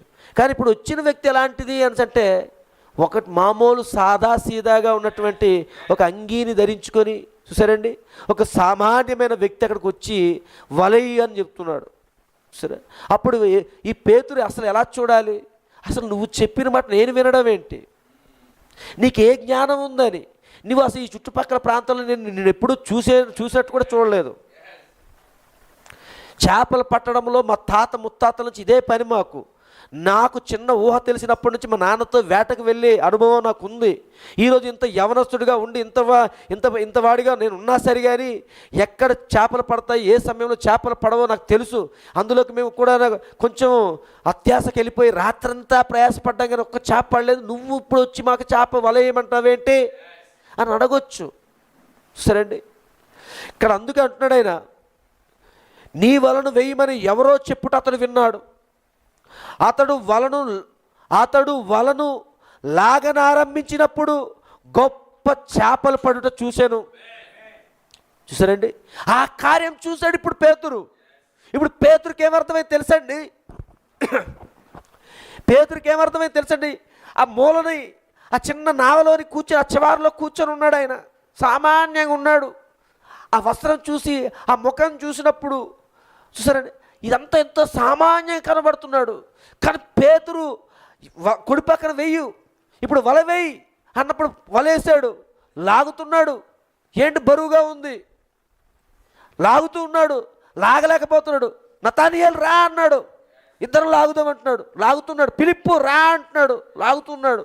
మొత్తాన్ని బయటికి ఆ వలని ఆ చిన్న నావలకు లాగిన తర్వాత చేపలు ఎన్ని వచ్చేసాయి, చేపలు వచ్చి ఇవి చూడట్లేదు ఇప్పుడు పేతురు. ఒక్కసారి ఆ నావ చివారిలో కూర్చున్న వ్యక్తి వైపు చూస్తూ ఉన్నాడండి. ఆ సామాన్యంగా ఉండి ఆ యాజక వస్త్రాలు ధరించుకోకుండా ఒక సామాన్యమైన వస్త్రాలు ధరించుకున్నటువంటి, ఒక అంగీని ధరించుకున్నటువంటి ఆ వ్యక్తిని చూస్తూ ఉన్నాడు. అక్కడ చూసిన తర్వాత ఇప్పుడు పేతురు ఎక్కడున్నాడు అనుకుంటున్నాడు తెలుసండి? దేవుని సన్నిధిలో ఇప్పుడు నేను నిలబడ్డాను అనుకుంటున్నాడు.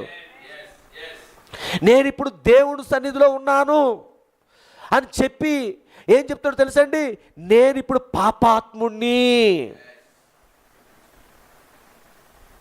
పేతురు హృదయం ఏమిటి, తను చేసినటువంటి పాపం ఏంటనేది ఒప్పుకుంటున్నాడు. అక్కడ పశ్చాత్తాపం చెందుతూ ఉన్నాడు. ఎక్కడ కార్యం జరుగుతుంది? దేవుని సన్నిధిలో నువ్వు నిలబడినప్పుడు. అబ్రహాము దేవుని సర్వశక్తి గల దేవుని సన్నిధిలో నిలబడినప్పుడు సాష్టాంగపడ్డాడు.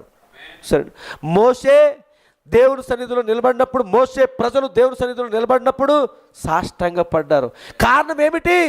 దేవుని సన్నిధిలో పాపము నిలబడడానికి వీల్లేదు.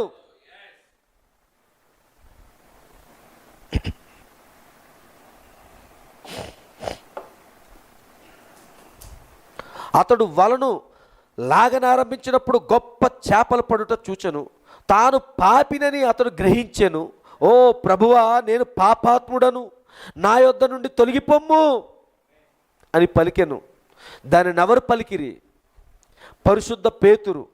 దేవుని యొక్క సన్నిధిలో తన నుండి దేవుణ్ణి తొలగిపోమ్మని చెప్పాను. ఎందుకనగా తాను పాపినని అతడు గ్రహించాను. హల్లెలూయా.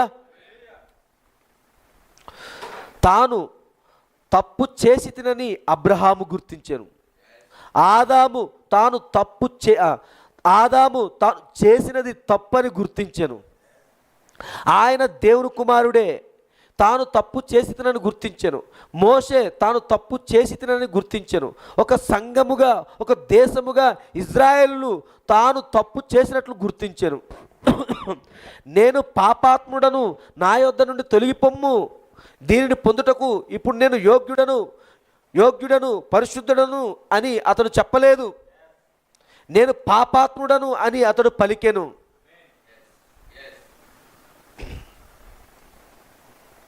సరేండి, తర్వాత 20వ పారాగ్రాఫ్. ఒకసారి తనకు తాను గొప్ప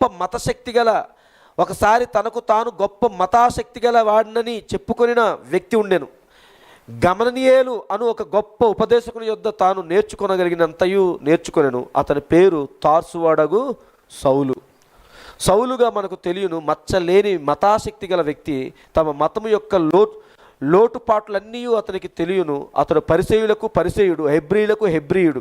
అతడు పేరు గలవాడు, పండితుడు, తెలివి గలవాడు, చురుకైన వాడు, విద్య గలవాడు, పసితనము నుండియే దేవుణ్ణి ఎరిగిన వాడినని చెప్పుకొనినవాడు. కానీ ఒక రోజున దమస్కునకు పోవు దారిలో ఉండగా అతని మీద అగ్నిస్తంభము ప్రకాశించుచుండెను. అతడు నేల మీద ధూళిపడెను. ప్రభువా, నీవు నన్నేమి చేయమందువు అని అడిగాను. అతని యొక్క గొప్ప శిక్షణ, అతని యొక్క గొప్ప వేదాంతపు తర్ఫీదు, అతని యొక్క విద్య యావత్తు దేవుని యొక్క సన్నిధిలో నిలబడినప్పుడు ఎందుకు కొరగా ఉండెను. అవన్నీ దేనికి పనికి రాలేదు. 21 ఇక్కడ నేను ఒక క్షణము ఆగి అదే సంగతిని చెప్పగోరుచున్నాను. నీకు డిడి పిహెచ్డి లేదా మరేదో ఉండొచ్చును. చిన్న బిడ్డగా ఉన్నప్పటి నుండి నీవు చర్చికి వెళ్ళి ఉండవచ్చును. వినబడుతుందండి అందరికీ? చిన్న బిడ్డగా ఉన్నప్పటి నుండి కూడా నీవు చర్చికి వెళ్ళి ఉండవచ్చును. ఉన్న మత కార్యములన్నీ నీవు జరిపించి ఉండవచ్చును. కానీ ఒక్కసారి దేవుని సముఖంలో నీవు ఎంతో అల్పునిగాను లెక్కలేని వానిగాను కనబడేదవు. ఇవన్నిటిని బట్టి నువ్వేమనేసుకుంటావు? నేను ప్రతి ఆదివారం ప్రతిసారి దేవుని సన్నిధికి వెళ్తున్నాను, ఇవన్నీ నేను చేస్తున్నాను, దేవుని యొక్క క్రమాన్ని పాటిస్తున్నాను అని చెప్పేసుకుంటుంటాం. ఇవన్నిటిని చూసినప్పుడు దేవుని సముఖంలో నువ్వు ఎంతో అల్పునిగాను లెక్కలేని వానిగాను కనబడేదవు. వాటిని బట్టి దేవుడు నాకు ఎక్కడో కొంచెం డిగ్రీ ఇచ్చాడు అని నేను ఆదివారం చర్చికి వెళ్ళిపోతున్నాను, బుధవారం ప్రార్థనకు వెళ్ళిపోతున్నాను, మధ్య ఉపవాస ప్రార్థనకు వెళ్తున్నాను, ఈ ప్రార్థనకు వెళ్తున్నాను, ఆ ప్రార్థనకు వెళ్తున్నాను, కోటాలకు వెళ్ళిపోతున్నాను, ఎన్నిటికి చేస్తున్నాను, దశంభాగాలు చెల్లించుకుంటూ క్రమాన్ని పాటిస్తున్నాను, కానుకలు చెల్లిస్తున్నాను, వాక్య క్రమాన్ని పాటిస్తున్నాను, ఎన్ని చేస్తున్నాను కాబట్టి నాకు కొంచెం పర్వాలేదు అని అనుకోవడానికి వీలు లేదంటున్నాడు ఆయన. నువ్వు ఎంతో అల్పునిగాను దేవుని సముఖంలో నువ్వు ఎంతో అల్పునిగాను అసలు ఇంకేమంటున్నాడు, లెక్కలేని వానిగాను కనబడేదవు. అవి కాదు దేవుని దృష్టిలో లెక్కలోకి రావడము. వీటన్నిటికంటే అతి ప్రాముఖ్యమైనది ఏమిటి? దేవుని సన్నిధిలోకి నువ్వు వచ్చిన వెంటనే నీ పాపాన్ని ఒప్పుకోవటమే. నువ్వు పాపిగా నువ్వు గుర్తించుకోవాలి.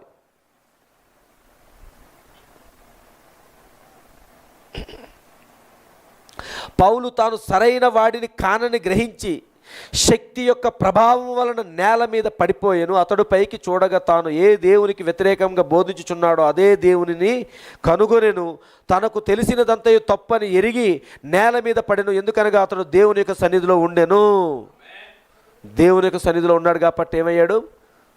నేల మీద పడెను. అతడు ఆ అగ్నిస్తంభమును చూచెను. ఇప్పుడు ప్రకటన గ్రంథము 1:7 చూద్దాం ఒకసారి, అది కూడా తీద్దాం.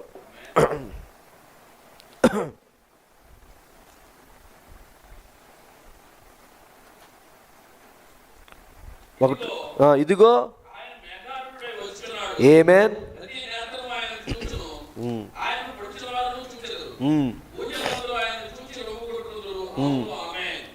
బ్రదర్, అక్కడ ప్రవక్త 1:7 అన్నారు కదా, ఆ 1:7 కాకుండా 1:17 అండి నేను అనుకుంటున్నాను. నేను ఆయనను చూడగానే, ఎందుకంటే నేను అందుకు నమ్ముతున్నాను, తర్వాత చూద్దాం. నేను ఆయనను చూడగానే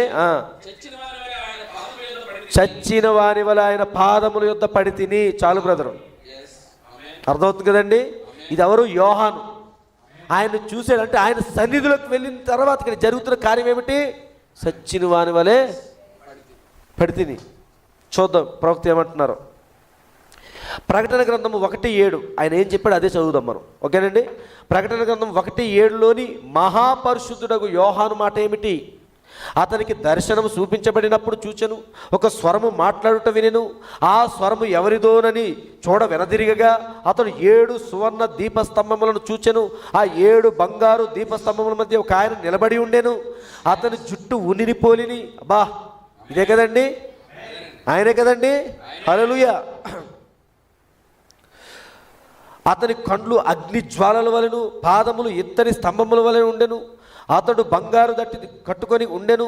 దేవుని వాక్యమను పేరు ఆయనకుండెను. ఆ గొప్ప దేవుని వాక్యం అంటే ఏంటండి? వాక్య శరీరం అంటే ఏమిటి? థియోఫనీ కదా. మరి ఇప్పుడు ఆయన దేంతో వచ్చాడు? ఆయన హల్లెలూయా.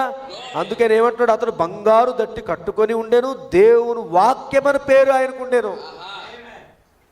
ఆ గొప్ప పరిశుద్ధ యోహాను క్రీస్తుతో కూడా నడిచి ఆయన రొమ్మున ఆనుకొని ఉండెను. 3.5 సంవత్సరాలు అదే కదా జరిగింది.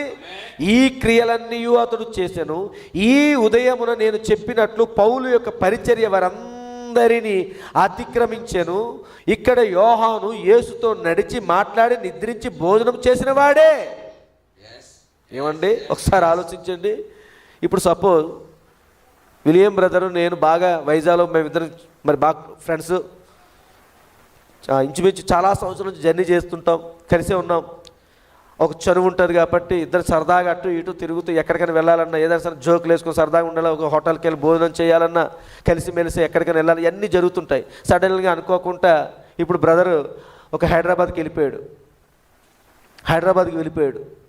ఓ 2-3 నెలల తర్వాత అనుకోకుండా నేను కూడా హైదరాబాద్కి వెళ్ళి ఆ బ్రదర్కి కలిశాను. అక్కడికి వెళ్ళిన తర్వాత అలాగ ఉంటాము. బ్రదర్ బాగున్నారా, 3 నెలలు అయిందని బ్రదర్ మనం చూసి పదండి హోటల్కి వెళ్దాం, అప్పుడు మళ్ళా సరదాగా అలాగా వెళ్దాం అలాగ అనుకుంటామా? లేకపోతే ప్రైస్లాడ్ బ్రదర్ అలా అనుకుంటామా? ఎప్పుడు ఎలా ఉన్నాం అలాగే ఉంటాం, అంతే కదండి. కానీ 3.5 సంవత్సరాలు ప్రభు యొక్క రొమ్మున ఆనుకున్నటువంటి శిష్యుడు యోహాను ఎంతో చనువుగా ఉన్నాడు, అంతేనండి. కానీ ఇప్పుడు పద్మాసులోని దర్శన రీతిగా ఆత్మవశుడు అయినప్పుడు ఇప్పుడు జరుగుతున్న కార్యం ఏంటో చూడండి. ఈ క్రియలన్నీ అతడు చేశాను. ఈ ఉదయమున నేను చెప్పినట్లు పౌలు యొక్క పరిచర్య వారందరిని అతిక్రమించాను. ఇక్కడ యోహాను యేసుతో నడిచి మాట్లాడి నిద్రించి భోజనం చేసిన వాడే. కానీ ఇక్కడ యోహాను క్షమించండి, కానీ ఆయన అక్కడ నిలబడి ఉండుట చూచి ఆ మహిమాన్విత దశ చూచి చనిపోయిన వారి వలె ఆయన పాదముల యొద్ద పడితినని చెప్పాను. అదే దేవుని సన్నిధి, హల్లెలూయా, అదే ఆయన సన్నిధి. ఆయన సన్నిధిలోకి వచ్చినప్పుడు మనం అలా ఉండలేము. మన స్థానం ఏంటి, మన స్థాయి ఏమిటి మనకు తెలిసిపోద్ది.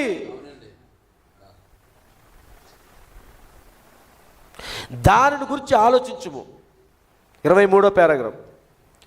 మనము చర్చికి వచ్చి మాట్లాడి దేవుని స్తుతించి మరి ఏవేవో చేయవచ్చును.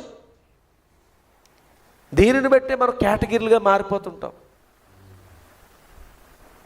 నేను ఇది చేస్తున్నాను సంఘానికి, నేను అది చేస్తున్నాను సంఘానికి, నేను ఇది డొనేషన్ చేశాను, నేను అది డొనేషన్ చేశాను.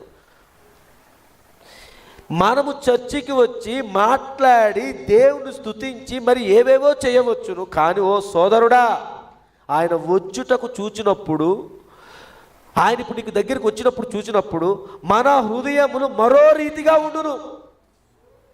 చర్చికి వెళ్ళుట ద్వారాను, దశమ భాగములు ఇచ్చుట ద్వారాను మన మత విధిని మనం నెరవేర్చుచున్నామని తలంచుచుండవచ్చును. సంఘం యొక్క చట్టములు పాటించుచు మత విశ్వాస ప్రమాణములు వల్లించుచున్నామని తలంచుచుండవచ్చును. కానీ ఒక్కసారి ఆయన వైపు చూచుటకు ఆశించుదము.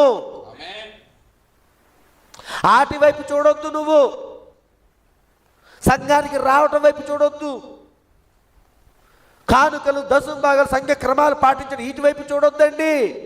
ఒక్కసారి ఆయన సన్నిధి వైపు చూడంటున్నాడు ఆయన. నీ స్థాయి ఏంటో నీకు తెలిసిపోద్ది. ఒక్కసారి ఆయన వైపు చూచినకు ఆశించుదాం, మొత్తము పరిస్థితి మారిపోవును. అవును, అది నిశ్చయం. అప్పుడు మనం అనుకుంటాం, సిగ్గుపడతామండి మనం. ఓహో ప్రభువా, నేను నీకు డొనేషన్ చేయడం ఏంటి ప్రభువా? ఓ కరుణా సంపన్నుడమైన ప్రభువు, నీకు నేను డొనేషన్ ఇవ్వడం ఏంటి ప్రభువా? నీకు నేను దానం చేయడం ఏంటి ప్రభువా? నీకు నేను ఇవ్వడం ఏంటి ప్రభువా అని మనకి మనం సిగ్గుపడవలసిందే. ఓ ఆదివారం వచ్చేతను గర్వంగా మాట్లాడుకుంటున్నాను చెప్పుకుంటాం. కానీ ఒక్క ఆదివారం కూడా ఆయన మిస్ అవ్వడు. ఆయన ముందొచ్చి ఒక సంవత్సరంలోని కనీసం ఒక్క వారమైనా మనం ఎగ్గొట్టేస్తాం. నాకు తెలిసినంతవరకు ఎగ్గొట్టేసి ఒక్క వారం కూడా ఎగ్గొట్టలేని వ్యక్తి దగ్గరికి వచ్చి, ప్రభువా ఈ వారం నేను చర్చికి వచ్చేసాను ప్రభువా ఈ వారం నేను చర్చికి వచ్చేసాను. మరి నీవే అలా అనుకుంటే ఒక్క వారం కూడానా ఆయన ఏ వారం కూడా లేనిదంటూ లేదు. ప్రతి వారం ప్రతి బుధవారం ఆయన ఉంటాడు. ఆయన అటెండెన్స్ రిజిస్టర్ తీసి చూస్తే, ఆయన హాజరు చూస్తే 100% ఉంటుంది అక్కడ. ఆయన దగ్గరకు వచ్చి 99% ఉన్న మనము, 98% ఉన్న మనము, 70% ఉన్న మనం, అటెండెన్స్లతో ఉన్న మనం వచ్చేసి ప్రభువా నేను 99%. అంటే క్లాసులో కొన్నిసార్లు 99% హైయెస్ట్ ఉంటుంది అటెండెన్స్, అక్కడికి వచ్చేసరికి నేనే హైయెస్ట్ అంటే నీకన్నా హైయెస్ట్ అయింది.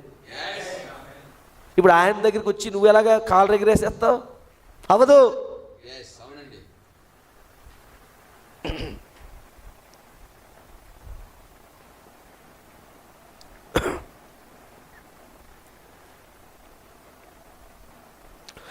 ఈ గొప్ప వ్యక్తి యొక్క పరిశుద్ధ యోహాను చచ్చిన వారి వలె పడినట్లుగా చెప్పాను. బైబిల్లోని ప్రకటన 1:7 ఆ గొప్ప వ్యక్తి అలాగనెను. క్రీస్తుతో 3.5 సంవత్సరములు సహవాసము తర్వాత పత్రికలను రచించిన వారిలో ఒకడగు అతడు ఆయన వెనక నడిచి ఆయనతో బల్ల యొద్ద భోజనం చేసి, అర్థమవుతుందండి, ఆయనతో బల్ల యొద్ద భోజనము చేసి పరుపు మీద ఆయనతో పరుండినవాడు, ఆయన ఎక్కడికి వెళితే అక్కడికి వెళ్ళి సహవాసం చేసినవాడు, ఆయనను చూడ వెనుదిరిగినప్పుడు అతనిలో శక్తి ఏమీ మిగులలేదు, అతడు చచ్చిన వాని వల్ల నేల మీద పడిపోయాను. సరే మంచిది. ఇప్పుడు యెషయా గ్రంథం 6వ అధ్యాయము 5వ వచనం దగ్గరికి రావాలి. ఇది దేవుని చిత్తం అయితే వచ్చే వారమే మనం మొదలెడదాం. ఎందుకంటే ఇది మనం తీసుకున్న లేఖనాలు ఏదైతే ఉన్నాయో ఇందాక దానికి సంబంధించిందంతా కూడా చెప్పడానికి ముందు ప్రవక్త ఒక ఫౌండేషన్ వేసాడు మనకి. హల్లెలూయా. దేవుని సన్నిధి ఎలా ఉంటుందో చూసారా? దేవుని సన్నిధిలోకి వెళ్ళినప్పుడు, పాపిగా మనం వెళ్ళినప్పుడు అక్కడ నిలబడలేం. అది పరిశుద్ధమైనది. మొట్టమొదటిగా మనం దేవుని సన్నిధికి వెళ్ళినప్పుడు మనం గుర్తించాల్సింది ఏమిటి? మన స్థానం గుర్తించాలి, మన స్థాయి గుర్తించుకోవాలి. మనం అక్కడికి వెళ్ళిపోయి నేను ఇది అది అని చెప్పుకోవడానికి వీల్లేదు. మనం అక్కడ పేతురు క్రీస్తును చూసిన వెంటనే, ఆయన ఆ యొక్క నావ చివరిలో ఆయన గుర్తించిన వెంటనే పేతురు స్థాయి ఏటో తెలిసిపోయింది. అంతవరకు ఒకవేళ కొద్ది నిమిషాల వరకు పేతురు వల వేయలేనంత వరకు పేతురు అప్పర్ హ్యాండ్గా ఉండొచ్చు. ప్రభు చెప్తున్నాడు, పేతురు వల వేయి, పేతురు కొద్ది నీ నావలో కూర్చోవచ్చా అంటే అప్పర్ హ్యాండ్గానే ఆలోచించాడు పేతురు. కూర్చోండి అన్నాడు. అర్థమవుతుందండి? కూర్చో అన్నాడు, అంతే. ప్రభువా కూర్చో అన్నాడు అని నేను అనుకోవట్లేదు, కూర్చో అన్నాడు. సరే, ప్రభు నవ్వుకుంటూ కూర్చున్నాడు. పేతురు కొంచెం నావను అలా లోపల తీసుకెళ్తావా అంటే సరే పదండి అన్నాడు. పేతురు లోపల తీసుకువెళ్ళాడు. సరే అయ్యా మరి ఏ ఊరు, ఎక్కడి నుంచి వచ్చారు, ఏంటి, ఎక్కడ తీసుకువెళ్ళమంటున్నారు అని అంటే, అలా కాదు ఆ వల తీసుకుని ఎలా వెయ్యండి అని అంటే ఇలా చూసి ఉండొచ్చు. అప్పుడు కూడా పేతురే అప్పర్ హ్యాండ్. అర్థమవుతుందండి? పేతురు వలేసాడు, అప్పుడు కూడా పేతురు ఆలోచనే అప్పర్ హ్యాండ్గా ఉంది.